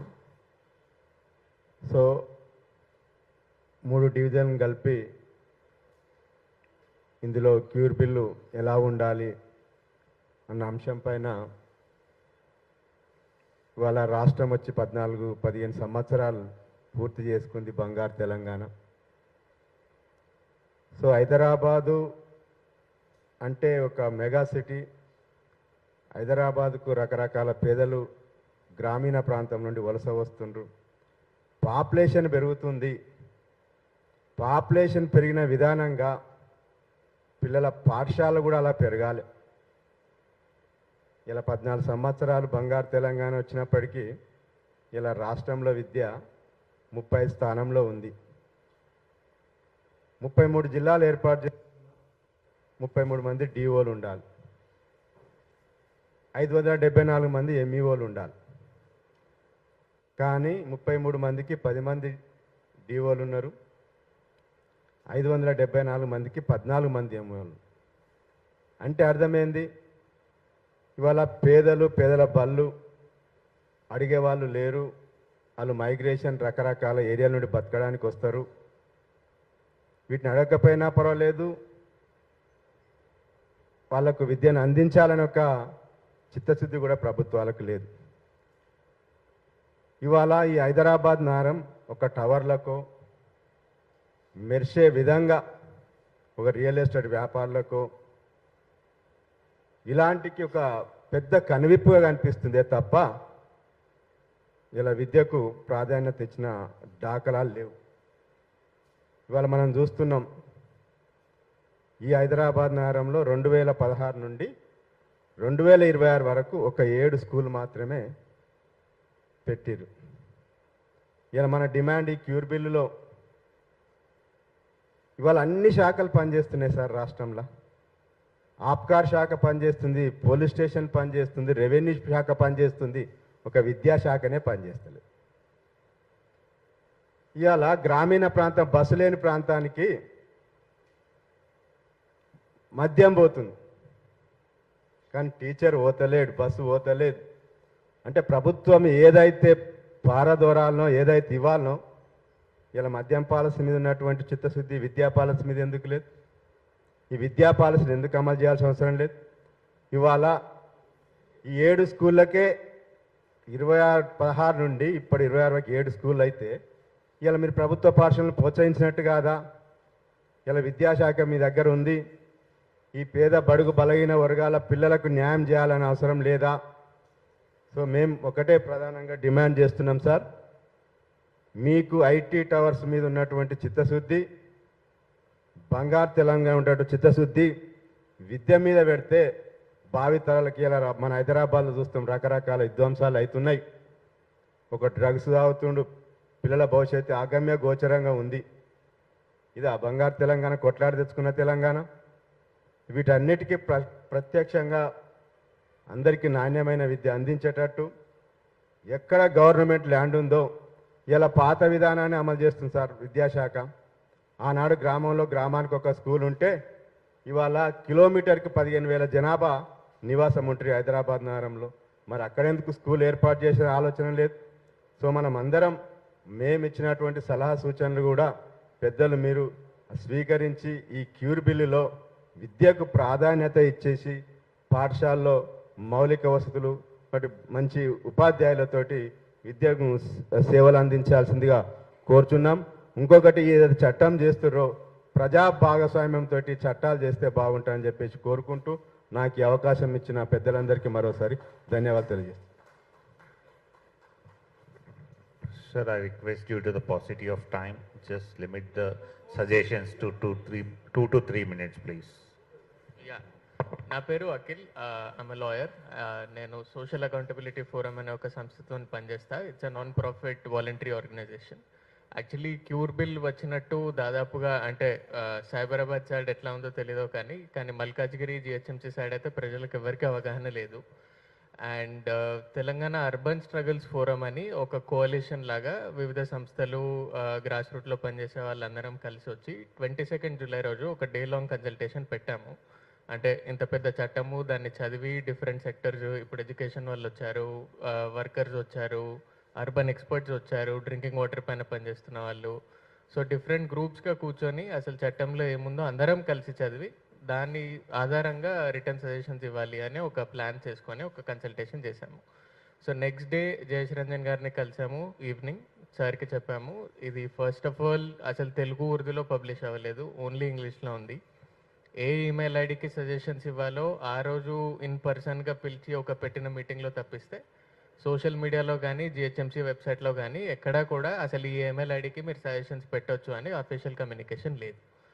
అండ్ ఇంత పెద్ద చట్టం తెస్తున్నప్పుడు నార్మల్గా చిన్న చిన్న రూల్స్ జియోస్ వస్తేనే ఆ ఆర్డర్ డ్రాఫ్ట్ చేసే ముందే కన్సల్టేషన్ జరపాలి ముందు. ఇంత పెద్ద బిల్ వస్తుంది, వాళ్ళు కేవలం 19 డేస్ టైం ఇచ్చారు, అసలు ముందు ఎట్లాంటి కన్సల్టేషన్ జరపలేదు. అండ్ ఇది కూడా హైలైట్ చేశాము, ఒక బిల్లు వస్తుంది అంటే స్టాండర్డ్ ప్రాక్టీస్ 30 డేస్ ఇవ్వాలి. అది సెంట్రల్ గవర్నమెంట్ ఇంకా ఫాలో అవుతుంది, స్టేట్ గవర్నమెంట్ ఫాలో అవ్వకుండా 19-20 డేస్ ఇస్తున్నారు. సో టైం ఎక్స్టెన్షన్ గురించి ఇష్యూస్ అన్ని రేజ్ చేసినప్పుడు జయేష్ రంజన్ గారి నుంచి వచ్చిన క్లియర్ కమ్యూనికేషన్, ఈ మాన్సూన్ అసెంబ్లీ సెషన్లో పాస్ చేయాలి అని గవర్నమెంట్ గట్టిగా నిర్ణయం తీసుకుంది. ఎలాంటి టైం ఎక్స్టెండ్ చేయము, ఏదన్నా చిన్న చిన్న విషయాలు ఉంటే ఈ గ్యాప్ లోపు మేము కన్సిడర్ చేసి మార్పులు చేస్తామని అంటున్నారు. So as Telangana urban struggles forum, people working with workers, education issues పైన, శానిటేషన్ ఇష్యూస్ పైన పనిచేసే వాళ్ళు అండ్ అట్లాగే అర్బన్ ఎక్స్పర్ట్స్, బెంగళూరులో, ఢిల్లీలో, కోల్కతాలో పనిచేసి అర్బన్ ఎక్స్పర్ట్స్ ఎవరైతే ఉన్నారో, వాట్ వీ ఫైండ్ అంటే మీరు చెప్పిన ఇష్యూస్ అన్నీ, శానిటేషన్ కానీ, ఎలక్ట్రిసిటీ కానీ, పాట్ హోల్స్ కానీ, ఏవి ఇష్యూస్ అయినా కానీ ఈ బిల్లులో ఒక ముఖ్యమైన కాంట్రడిక్షన్ ఉంది. ఇప్పుడు మనం ఏవైతే వేలైతే చూపుతున్నామో, జిహెచ్ఎంసీ యాక్ట్ సరిగ్గా అమలు అవ్వట్లేదు, ఏది పనిచేయట్లేదు, స్టాఫ్ లేరు, ఏవైతే మన రెగ్యులర్ కంప్లైంట్స్ ఉన్నాయో, మనం ఈ కంప్లైంట్స్ ఎంత గట్టిగా చెప్తే గవర్నమెంట్కి క్యూర్ బిల్ అంత మంచిదని చెప్పుకునే అవకాశం దొరుకుతుంది. ఆ బిల్లులో ఒక కాంట్రడిక్షన్ ఉంది. ఎందుకు అంటే చాలా సింపుల్, బిల్లు జిహెచ్ఎంసీ యాక్ట్ ఉన్నప్పుడు జిహెచ్ఎంసీ ఒక్కటే ఉండింది. మొన్న 2026లో నుంచి 3 కార్పొరేషన్లుగా విభజించారు. క్యూర్ బిల్ ఎందుకు అవసరము అంటే ప్రభుత్వం నుంచి వస్తున్న అఫీషియల్ కమ్యూనికేషన్ న్యూస్ పేపర్లో ఎక్కడైనా కానీ 3 కార్పొరేషన్లు ఉన్నాయి, రకరకాల డిపార్ట్మెంట్స్ ఉన్నాయి, 3 కార్పొరేషన్ల మధ్యలో, వివిధ డిపార్ట్మెంట్స్ మధ్యలో కోఆర్డినేషన్ లేదు కాబట్టి క్యూర్ బిల్ కావాలనేది వాళ్ళ ముఖ్య ఉద్దేశంగా చెప్తున్నారు. బిల్లు కూడా చూస్తే డిఫరెంట్ పార్ట్స్గా విభజించి ఉంది. పార్ట్ 1, పార్ట్ 2, పార్ట్ 3 ఇట్లా 5 పార్ట్స్ ఉన్నాయి. పార్ట్ 2 వరకు జిహెచ్ఎంసీ యాక్ట్లో ఏది ఉందో టాక్సేషన్ గురించి కానీ, రెగ్యులరైజేషన్ ఆఫ్ స్ట్రీట్స్ కానీ, ఈ ప్రొవిజన్స్ అన్ని దాదాపు సేమ్ ఉన్నాయి. అప్పుడు 1955లో ఏమున్నాయో 2026లో కూడా అదే కాపీ పేస్ట్ చేస్తున్నారు. క్యూర్ బిల్లో కొత్తగా డిఫరెంట్గా మనకు ఆబ్జెక్షనబుల్గా వస్తుంది పార్ట్ 3. ఆ పార్ట్ 3 టైటిల్ కోఆర్డినేషన్ అనే ఒక చిన్న టైటిల్ ఇచ్చారు దానికి. మేమేం ఆబ్జెక్ట్ చేస్తున్నామంటే, ఇప్పుడు 74th అమెండ్మెంట్ అని అందరూ మాట్లాడుతున్నారు, కానీ most objectionable part in the bill మాకు is the apex governance bill. మీరు అపెక్స్ గవర్నెన్స్ కౌన్సిల్ అని కొత్తగా ఒక కొత్త కౌన్సిల్ ఏర్పాటు చేస్తున్నారు. And this is chaired by chief మినిస్టర్తో పాటు ఎంఐయుడి మినిస్టర్ ప్రస్తుతం చీఫ్ మినిస్టరే. సో ఆ కమిటీ చీఫ్ మినిస్టర్ చెప్పింది చేయాలి. అండ్ కమిటీ ఆ కౌన్సిల్ ఏం చేస్తుంది అనే దానికి 4 పాయింట్లు ఉన్నాయి బిల్లులో. And 1 is approve all plans, programmes, policies and works. So ఇప్పుడు ఏదైతే మీరు రెసిడెంట్ వెల్ఫేర్ అసోసియేషన్కి పవర్ లేదు, లోకల్ ఎమ్మెల్యేస్ అన్ని కంట్రోల్ చేస్తున్నారు, కమిషనర్స్ అన్ని కంట్రోల్ చేస్తున్నారు అనే మన కంప్లైంట్స్ ఏవైతే ఉన్నాయో ఇప్పుడు వాళ్ళు కూడా చేయరు, చీఫ్ మినిస్టర్ ఒక్కడే చేస్తారు. సో అంటే that is the most objectionable part. And అది మన ఫస్ట్ అబ్జెక్షన్గా ఉండాలి. అంటే ఇప్పుడు వార్డ్ కమిటీస్కి పవర్స్ తీసేస్తున్నాము అని మనం కంప్లైంట్ చేస్తున్నాము, కరెక్టే. అండ్ మీరు జిహెచ్ఎంసీ యాక్ట్లో ఉన్న వార్డ్ కమిటీస్ పవర్స్ అట్లాగే రైట్స్. ఇంతకుముందు వార్డ్ కమిటీస్కి కమిషనర్ నుంచి ఎట్లాంటి ఇన్ఫర్మేషన్ అనేది తెప్పించుకునే హక్కు ఉండేది వార్డ్ కమిటీస్కి. ఇప్పుడు ఆ ప్రొవిజన్ మొత్తం కట్ లేదు అసలు. ఫంక్షన్స్ ఆఫ్ వార్డ్ కమిటీస్ అని లాస్ట్ 10 pages ఆఫ్ ది బిల్లో ఒక 5 lines రాశారు అంతే. ఇంతకుముందు కమిషనర్ చేపడుతున్న అన్ని రిపేర్, మెయింటెనెన్స్ వర్క్స్ని మానిటర్ చేసే హక్కు వార్డ్ కమిటీస్కి ఉండేది. అంటే ఓన్లీ పార్టిసిపేషన్ కాదు, ఏదైనా సరిగ్గా జరగట్లేదు అంటే వార్డ్ కమిటీ మానిటర్ చేసి దానిపైన యాక్షన్ తీసుకునే హక్కు కూడా వార్డ్ కమిటీస్కి ఉండేది. వార్డ్ కమిటీస్కి అది తీసేశారు, సరే అది ఓకే. ముఖ్యంగా మేము అబ్జెక్ట్ చేస్తుంది ఏంటంటే 74th అమెండ్మెంట్లో 3 రకాల మున్సిపాలిటీస్ ఉంటాయి. 1 is a Nagar Panchayat, 1 is a municipality, 1 is a municipal corporation. ఎక్కడా కూడా మున్సిపల్ కార్పొరేషన్స్కి పైన ఇంకో అపెక్స్ కౌన్సిల్ తీసుకురావచ్చు అని కాన్స్టిట్యూషన్లో ఎక్కడా లేదు. అండ్ ఒకవేళ కోఆర్డినేషన్ గురించి ఇట్లాంటి కౌన్సిల్ ఏదైనా తీసుకొస్తే ఎన్నుకున్న మేయర్ని కానీ, ఉన్న బ్యూరోక్రాట్ కమిషనర్కి కానీ వాళ్ళకి ఏం చేయాలో చెప్పే అధికారం చీఫ్ మినిస్టర్కి ఉండకూడదు అనేది మా మెయిన్ డిమాండ్. అండ్ వాళ్ళు సింపుల్గా జయేష్ రంజన్ సార్తో కూడా ఈ ప్రాబ్లం ప్రజెంట్ చేసినప్పుడు 3 మున్సిపల్ కార్పొరేషన్స్ ఒకే సిటీలో ఉన్నాయి, సిటీలో మేమంతా ఈక్వల్గా డెవలప్మెంట్ చేయలేకపోతున్నాము, అందుకే ఈ కౌన్సిల్ అవసరమని సార్ చెప్పారు. సార్ మీరు కోఆర్డినేషన్ అనే కౌన్సిల్ ఈ పేరుకి ఇస్తున్నారు, ఓకే, కానీ ఆ కౌన్సిల్తో పాటు దాని నెక్స్ట్ ప్రొవిజన్ మీరు చూస్తే క్యూర్ ఎగ్జిక్యూటివ్ కమిటీ అని ఇంకోటి కొత్తగా తీసుకొస్తున్నారు. ఈ కమిటీలో ఎవరుంటారు? 3 మున్సిపల్ కార్పొరేషన్ల కమిషనర్లు, అన్ని డిపార్ట్మెంట్స్ హెడ్స్, హైడ్రా కమిషనర్ ఉంటారు అందులో, ఫైర్ డిపార్ట్మెంట్ హెడ్ ఉంటారు అందులో. అండ్ ఈ క్యూర్ ఎగ్జిక్యూటివ్ కమిటీ ఒక ముఖ్య బాధ్యత క్యూర్ అపెక్స్ గవర్నెన్స్ కౌన్సిల్ చెప్పిందంతా అమలు చేయడం. సో ఇండిపెండెంట్గా ఇప్పుడు సైబరాబాద్లో డిఫరెంట్ ఇష్యూస్ ఉంటాయి, జిహెచ్ఎంసీలో డిఫరెంట్ ఇష్యూస్ ఉంటాయి, నాది మల్కాజ్గిరి, మా మల్కాజ్గిరిలో డిఫరెంట్ ఇష్యూస్ ఉంటాయి. మాది కొంచెం ఇండస్ట్రియల్ జోన్, నాది నాచారం. ఇండస్ట్రియల్ జోన్లో డిఫరెంట్ ఇష్యూస్ ఉంటాయి. జిహెచ్ఎంసీలో స్లమ్స్ ఎక్కువ ఉన్నాయి, అక్కడ డిఫరెంట్ ఇష్యూస్. సైబరాబాద్ కొత్తగా డెవలప్ అవుతున్న ఏరియా, అక్కడ డిఫరెంట్ ఇష్యూస్. కానీ ఇప్పుడు చీఫ్ మినిస్టర్ ఫ్యూచర్ సిటీకో మూసీ రివర్ ఫ్రంట్ ప్రాజెక్టుకో ఇది చేయడం అవసరము అని వాళ్ళు అనుకుంటే ముగ్గురు కమిషనర్లకి కలిపి అదే క్యూర్ ఎగ్జిక్యూటివ్ కమిటీలో ఒక పనప్ప చెప్తారు. అండ్ క్యూర్ ఎగ్జిక్యూటివ్ కమిటీ ఒక ముఖ్య బాధ్యత, do anything and everything the cure governance council is saying.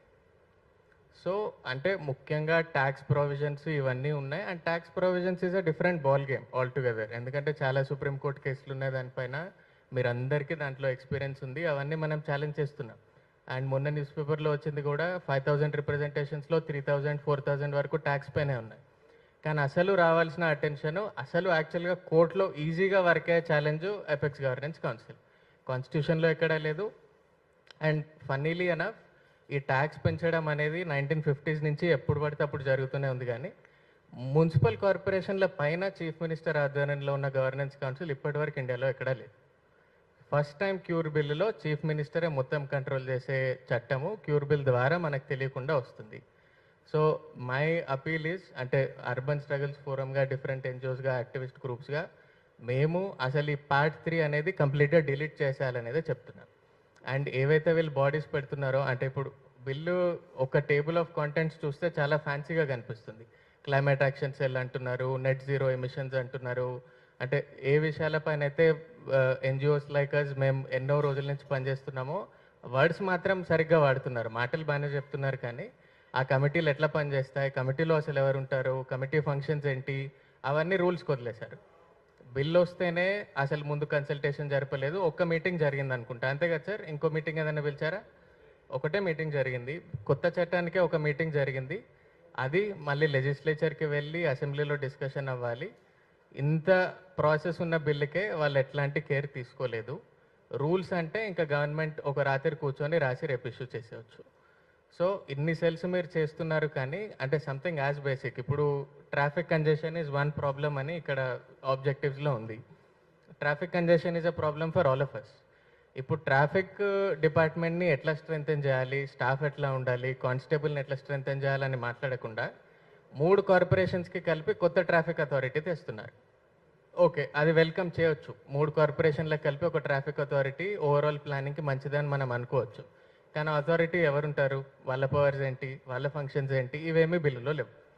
So నేను ఒక్క కాషన్ ఏమిస్తున్నా మీ బాడీకి అంటే, బికాజ్ యాజ్ అ లాయర్గా డిఫరెంట్ లాయర్స్తో కూర్చొని బిల్లుపై మేము డిస్కస్ చేశాము.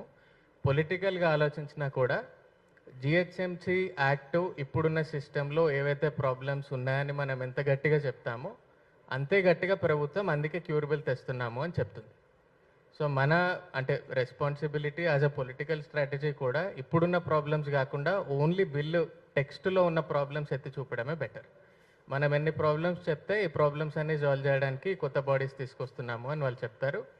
అండ్ ఇప్పుడు మీరు అందరు చెప్పినట్టుగా డిపార్ట్మెంట్స్ మధ్యలో కోఆర్డినేషన్ లేదనేది ఏదైతే కంప్లైంట్ ఉందో మన దగ్గర, జయేష్ రంజన్ గారు కూడా మాకు అదే చెప్పారు. మేము అన్ని ఇంటర్నేషనల్ మోడల్ స్టడీ చేసాము, లండన్లో, న్యూయార్క్లో. అక్కడ ఇట్లాంటి కౌన్సిల్స్ ఉంటేనే పని సరిగ్గా జరుగుతుంది. ఇండియాలో మనకు అలాంటి కల్చర్ లేదు, అందుకే చీఫ్ మినిస్టర్ ఇన్ఫ్లుయెన్స్ అవసరమని జయేష్ రంజన్ గారు ఎక్స్ప్లెనేషన్ ఇచ్చారు.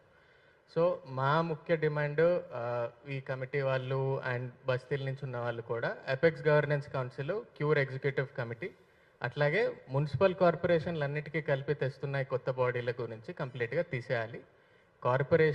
కార్పొరేషన్స్ ఎన్నుకున్న మేయర్లు, వార్డ్ మెంబర్లు, ward committees and IAS officers ఎవరైతే ఉంటారో వాళ్ళు కమిషనర్స్, వీళ్ళకి ఇండిపెండెంట్ పవర్స్ ఉండాలి అనేది మా ముఖ్య demand. And my appeal also to you is, నేను ఇందాక చెప్పినట్టు ఇది మన హెడ్లైన్గా ఉంటే మన లీగల్ ఛాలెంజ్ కూడా వర్క్ అయ్యే అవకాశం ఎక్కువగా ఉంటుంది అనేది at least my legal understanding. Thank you sir. Thank you, sir, for giving the insights on legality on the Apex Council.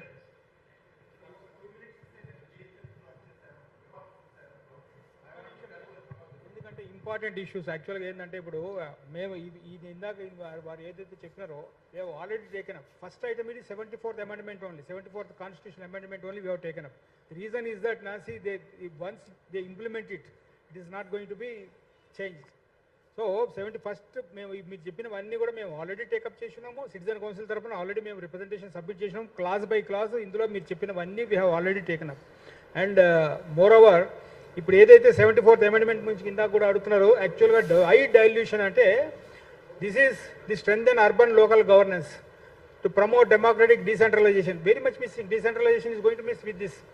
Encourage citizen participation, that is also not there. That to improve urban planning, development, management, public, ఇవన్నీ యాక్చువల్గా ఏంటంటే there is no scope in the what do you call in the cure bill. Most of the things are missing. యాక్చువల్గా ఏదైతే apex council అంటున్నారో 100% apex council already state హెడ్గా ఉన్న వ్యక్తికి మళ్ళీ ఎపెక్స్ కౌన్సిల్ తీసుకుపోయి పెట్టడం అన్నది దట్ ఇస్ ఆల్ అవసరమే లేదు. ఆయన స్టేట్ హెడ్గా ఈ can discharge his duties, but there is no necessity to fix apex council. One more important thing is appellate authority. Appellate authority, what is the jurisdiction of the appellate authority? What sort of judicial powers have that appellate authority? Whether that appellate authority has got the equal powers of the tribunals? No, nothing was mentioned about the appellate authority. Appellate authority simply they have taken into this thing. Appellate authority, can the corporator go to appellate authority? Can we all disputes can be referred to appellate authority? There is no mention at all in that appellate authority. So if they want to put appellate authority as the what you call ombudsman or something like that, appellate authority should be given judicial powers on par with at least some district court or something. So it should not be those decisions should not be challenged in the district court. At least it should go to high court. And the reason why I said that why this democracy is missing. See, tomorrow if any corporate is elected and corporator goes for any argument or discussion in the council, corporation, see the mayor has got the power to dismiss him. Say okay, can dismiss him. But once he want to again reinstate it, he should give an apology letter. Then what for he should raise the issue at all? If you want to go, if the corporate is supposed to give an apology letter for what the discussion he has taken up, why should we discussion to place at all? So these are the things which automatically the decentralization is going on.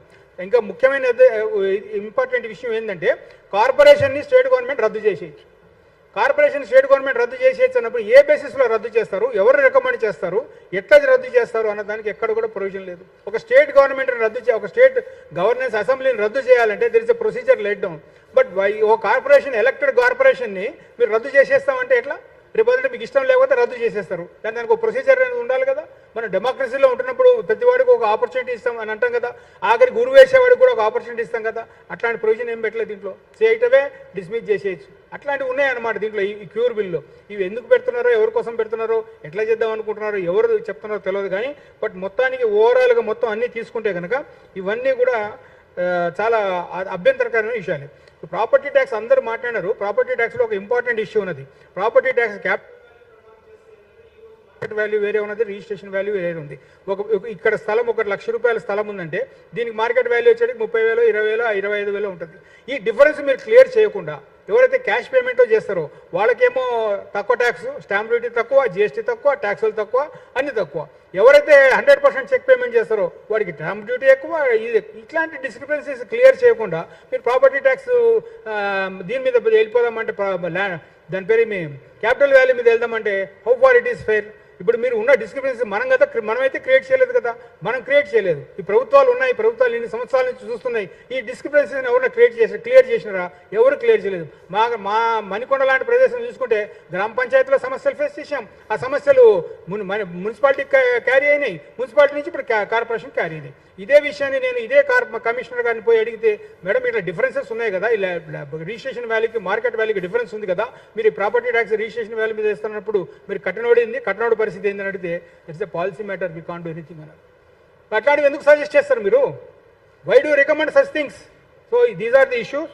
ఇంకపోతే ఇందాక అన్నట్టు school education గురించి as we have taken up. మా citizen council తరఫున school education గురించి మేము importance ఇస్తున్నాము. Education, health we give top most priority. ఇక ఇందిరం ఇళ్ళ గురించి వచ్చినారు. 1,00,000 ఇళ్ళు కడుతున్నారు. 1,00,000 ఇళ్ళకి ఫండ్స్ అలాట్ చేస్తున్నామని చెప్పినారు. కానీ ఈ 1,00,000 ఇళ్ళకు కావాల్సిన ఇన్ఫ్రాస్ట్రక్చర్కి ఎక్కడ కూడా ఫండ్ ₹1 అలాట్ చేయలేదు. 1,00,000 ఇందిరం ఇళ్ళు కట్టాలంటే ఎంత ఖర్చు వస్తుంది? దీనికి కావాల్సిన ఇన్ఫ్రాస్ట్రక్చర్ ఏంది? రోడ్ కావచ్చు, వాటర్ కావచ్చు, ఎలక్ట్రిసిటీ కావచ్చు, వీటికి ఎక్కడ కూడా ప్రొవిజన్ లేదు. ఇకపోతే రాబోయే కాలంలో we are going to face serious water problem. ఎందుకంటే Hyderabad is going to become the second largest data centre for which huge amount of electricity and water is required. అసలు వీటికి ఎక్కడున్నాయి ప్రొవిజన్? సో మనం ఏంటంటే ఈ క్యూర్ బిల్లో ఏంటంటే వీళ్ళు అంటున్నారు కానీ ఎక్కడ కూడా ఇట్లాంటి వాటి మీద ప్లానింగ్ లేదు. ఇక రెండో అతి ముఖ్యమైనది ఏంటంటే క్లైమేట్ చేంజ్. ఇవాళ కడుతున్న మనకు ఉన్న infrastructure, whatever the infrastructure today we are available, that is suitable for 20 mm rainfall, not more than that. If Kamareddy type land, వాళ్ళ కామారెడ్డిలో 400 mm పడుతుంది, ఆ రకమైన వర్షం పడితే కనుక వేర్ వి స్టాండ్ టుడే. ఈ none of the drainage scheme, ఈ ఎప్పుడైతే ఎగ్జిస్టింగ్ డ్రైనేజ్ స్కీమ్ ఉందో అది 20 mm వాటర్ నుంచి తీసుకోలేదు. అది దాదాపు ముందు అసలు డ్రైనేజ్ సెటరైట్ చేయాలంటే 7,000 కిలోమీటర్లు ఉంది మన దగ్గర ఈ క్యూర్ ఏరియాలో. సో ఇట్లాంటివన్నీ కూడా ఈ ఇప్పుడు రాబోయే ప్లానింగ్ అంతా కూడా క్లైమేట్ చేంజ్ని కనుక దృష్టిలో తీసుకోకుండా కేవలం మనం ఏదో డెవలప్మెంట్ పేరుతో ముందుకు పోతే మటుకు we are going to face problem. So ఇవన్నీ ఏంటంటే వారి పేరు కింద ఏం చేసినట్టు క్యూర్ బిల్లు అన్నీ కూడా ఒక్కొక్కటి ఇందాక ఆయన చెప్పినట్టు ఒక బోర్డు రాసేసి వదిలేసిపోయారు అంతే. బట్ ఎవరికి జవాబుదారీ లేదు. ఇంకా అన్నిటికన్నా అర్థమైన పరిస్థితి ఏంటంటే కమిషనర్ దగ్గర నుంచి కింద డీసీ వరకు 5 లక్షల నుంచి ఖర్చు పెట్టాలి. 5 లక్షలు ఒకసారా, ఒక నెలకా, ఒక పనికా, అది కూడా ఎక్కడ లేదు. అసలు ఎవరు పర్మిషన్ తీసుకోవాలి? అసలు రోజువారీ పనులు కావాలంటే మనకు పనులు కావాలన్నప్పుడు ఎవరికి డెలిగేషన్ ఆఫ్ పవర్స్ లేవు. దాంట్లో ఎవరు పని చేయాలి ఇవన్నీ? అయితే పొద్దున మనం అంతా ఏంటంటే ఎవరికి చెప్పడు, ఎవరు జవాబు చెప్పడు. ఎండ్ ఆఫ్ ది డే ఏంటంటే మా దగ్గర ఫండ్స్ లేవు, మాకు డెసిషన్ మేకింగ్ లేదు. ఇదే జరగబోయేది చివరికి. సో ఇవన్నీ కూడా అడ్రస్ చేయకుండా క్యూర్ బిల్ పేరు తీసుకొస్తున్నామంటే కనుక there is no cure at all. Thank you sir. మీరు మాట్లాడండి. Good afternoon, everybody. My name is Sitaram Babu.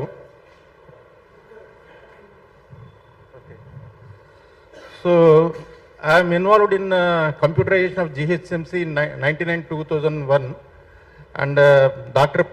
P.K. Mohanty garu chala reforms icharu, basically in property tax. Aa rojuloni AEIT ni I have retired as a executive engineer and LAO. Aa reforms endante ikkada apart from property tax increase చేయడానికి 40 crores నుంచి 80 crores తెచ్చారు without any burden on the people. వాళ్ళు ఏం చేశారంటే ఆయన చాలా is expert in urban administration. ఆయన చాలా రీసెర్చ్ చేశారు. ఈ he's PhD in that. Doctor Puhanti Mohan garu ఏంటంటే చాలా సిస్టమేటిక్గా ఇదంతా కూడా తెచ్చారు, రిఫార్మ్స్ తెచ్చారు. అటువంటి పెద్ద వ్యక్తుల్ని, అంత సీనియర్ ఐఏఎస్ ఆఫీసర్లు కూడా దీనికి కమిటీ చైర్మన్ కింద కానీ అడ్వైజర్స్ కింద కానీ పెడితే మనకి బెటర్ వస్తుంది. అది నా పర్సనల్ ఒపీనియన్ చెప్తున్నానండి. జస్ట్ ఇమాజిన్ చేయండి, 40 కోట్ల నుంచి 120 కోట్లు తెచ్చారు ఆయన without any increase in property tax. How he has done means అందరూ ఇల్లు కడుతున్నారు, ఎలక్ట్రిసిటీ కనెక్షన్ తీసుకుంటారు, ప్రాపర్టీ ట్యాక్స్ పే చేయరు. How to catch them? Property tax pay అప్పుడు ఏం చేశారంటే ఎలక్ట్రిసిటీ బోర్డు దగ్గరికి వెళ్ళి డేటా తీసుకుని ఆ డేటాతో ఏ ఇళ్ళు కట్టి ఉన్నాయి, ఎవరు ప్రాపర్టీ ట్యాక్స్ అనేది పట్టుకుని వాళ్ళని ఏం చేశారంటే సెల్ఫ్ అసెస్మెంట్ స్కీమ్ ఇంట్రొడ్యూస్ చేసి మీరే సబ్మిట్ చేయండి అని తెచ్చి రెవెన్యూ పెంచారండి. ఇప్పుడు కూడా ఏంటంటే that is the research has done. Innovation ఉండాలి, టెక్నాలజీ యూజ్ చేసుకోవాలి. వెబ్ పోర్టల్ దిగొచ్చారు, తర్వాత సెల్ఫ్ అసెస్మెంట్లు ఆన్లైన్ చేయమన్నారు. అంటే innovation, research and what are the requirement. మనకి ఆ రోజుల్లో స్వీపింగ్ దిగొచ్చారు, రోడ్స్ ఎలా అంటే అలా ఉండేది, అర్బన్ వేస్ట్ మేనేజ్మెంట్ తెచ్చారు. ఇవన్నీ మంచి ఎక్సలెంట్ రిఫార్మ్స్ తెచ్చారు ఎట్ నో ఎక్స్ట్రా కాస్ట్. అసలు మీరు జస్ట్ హిస్టరీలోకి పోయి చెక్ చేసి చూడండి కూడా, అక్కడ ఎక్కువ బర్డన్ పడలేదు. అదేవిధంగా ప్రస్తుత ఉన్న పరిస్థితుల్లో first of all what are the difficulties being faced by our public. అసలు హైటెక్ సిటీ అంటాం, హైటెక్ సిటీ అన్నది పేరుకు మాత్రమే. మీరు ఏ గల్లీకి వెళ్ళినా డ్రైనేజ్ ఓవర్ఫ్లో అవుతుంది, సాలిడ్ వేస్ట్ ఎక్కడంటే ఇక్కడ పడి ఉంటుంది. ఒకవేళ సాలిడ్ వేస్ట్ తీసుకునే వెహికల్ చూస్తే దాని వెనకాల మీరు 2 వీలర్ మీద పోలేరు, అది ఓపెన్ టాప్ ఉంటుంది. కచ్చరా ప్లాస్టిక్ బ్యాగ్స్, చెత్త చెదారం ఉంటుంది, అది వెళ్తుంటే కొంత కింద పడుతూనే ఉంటుంది. ఎస్ సార్, ఇవన్నీ కూడా these are all these things to be brought in to CURE bill అండి. అంటే how to manage urban waste, మన గార్బేజ్ని ఎలా హ్యాండిల్ చేయాలి, డ్రైనేజ్ సిస్టమ్లు ఎలా ఇంప్రూవ్ చేయాలి without bringing much burden on to the public. దాన్ని రెవెన్యూ ఎలా పెంచుకోవాలి, ఎక్కడెక్కడ లూప్ హోల్స్ ఉన్నాయి, ఎక్కడ మన రెవెన్యూని ట్యాప్ చేయలేకపోతున్నాము, ఎక్కడ ఫిల్ఫ్రేజ్ ఉంది, ఇవన్నీ తీసుకురావాలండి. సో దానికి అంటే క్లుప్తంగా నేను చెప్పబోయేది ఏంటంటే అర్బన్ ఎక్స్పర్ట్ చాలా మంది ఉన్నారు. One of them is doctor PK Mohanty garu. I think he is retired long back and of course if requested will come. Even మన సిటిజన్ తరపు నుంచి మనం ఉన్న అప్రోచ్ అయిన అడ్వైస్ తీసుకోవచ్చు. Otherwise government may also take his help because is a master in municipal administration. And he's dealt our GHMC he's brought so many reforms, Tank Bund improvement దగ్గర నుంచి అన్నీ కూడా ఆయన చేయించారు. అప్పుడు అలా మన స్వరూపాన్ని మార్చేశారు. బల్దీ అంటే ఆయా పియా కాయా చెల్లి అని ఏదో అనేవారు, ఒకటి వినే ఉంటారు మీరు. అటువంటి దాని నుంచి ఒక కార్పొరేట్ లుక్ తెచ్చారు. ఇప్పుడు కార్పొరేట్ ఎంతసేపు మీరు చెప్పేది న్యూయార్క్, లండన్. అరే మనం ఏ విధంగా మనం న్యూయార్క్, లండన్తో పోల్చుకోగలుగుతామండి? మన జనాభా ఎంత, మనకున్న రోడ్ సైజెస్ ఏంటి, మన ఇన్ఫ్రాస్ట్రక్చర్ ఏంటి, అవి చూసుకుంటే ఏ విధంగా అవి సరిపడవండి. We must have our own reforms. మన ఓన్గా మనం డిజైన్ చేసుకోవాలి. అవి మనకు సూట్ కావు. Thank you very much for giving the opportunity. It's really, I thank Sitaram Garu for this initiative. Sir, I request Sitaram Garu, let us have some conclusion. Why? Ultimately, what is the next? Yes, we have all come here to share our agony. Then I request Sitaram Garu to head hoc committee here itself. So many people have come.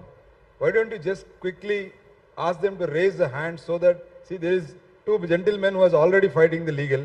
There is one madam who is already lifting the hands. Please, can you please lift your hand? Because just lift your hand. Sir will just, no, you have to come with wholeheartedly. You're not going to. So I'll request Sitaram Garu to accommodate all these people. There's one gentleman who is a young boy who has come with a legal thing. Make a small ad hoc committee. Note down some of the conclusions. Basically, the data management is not maintained. Some important things you said. RTA should be included. Lokpal should be included.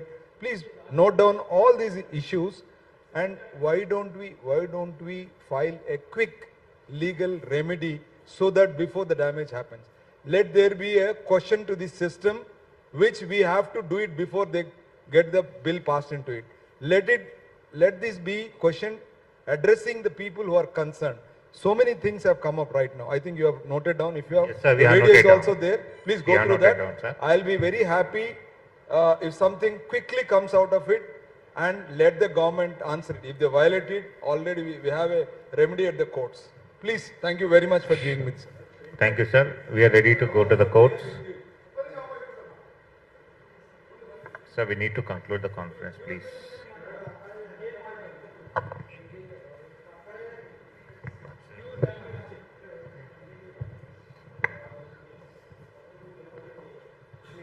Citizen కౌన్సిల్కు ధన్యవాదాలు నాకు అవకాశం ఇచ్చినందుకు. నా యొక్క అభిప్రాయం ఏమిటంటే, ఈ యొక్క రోడ్స్ చాలా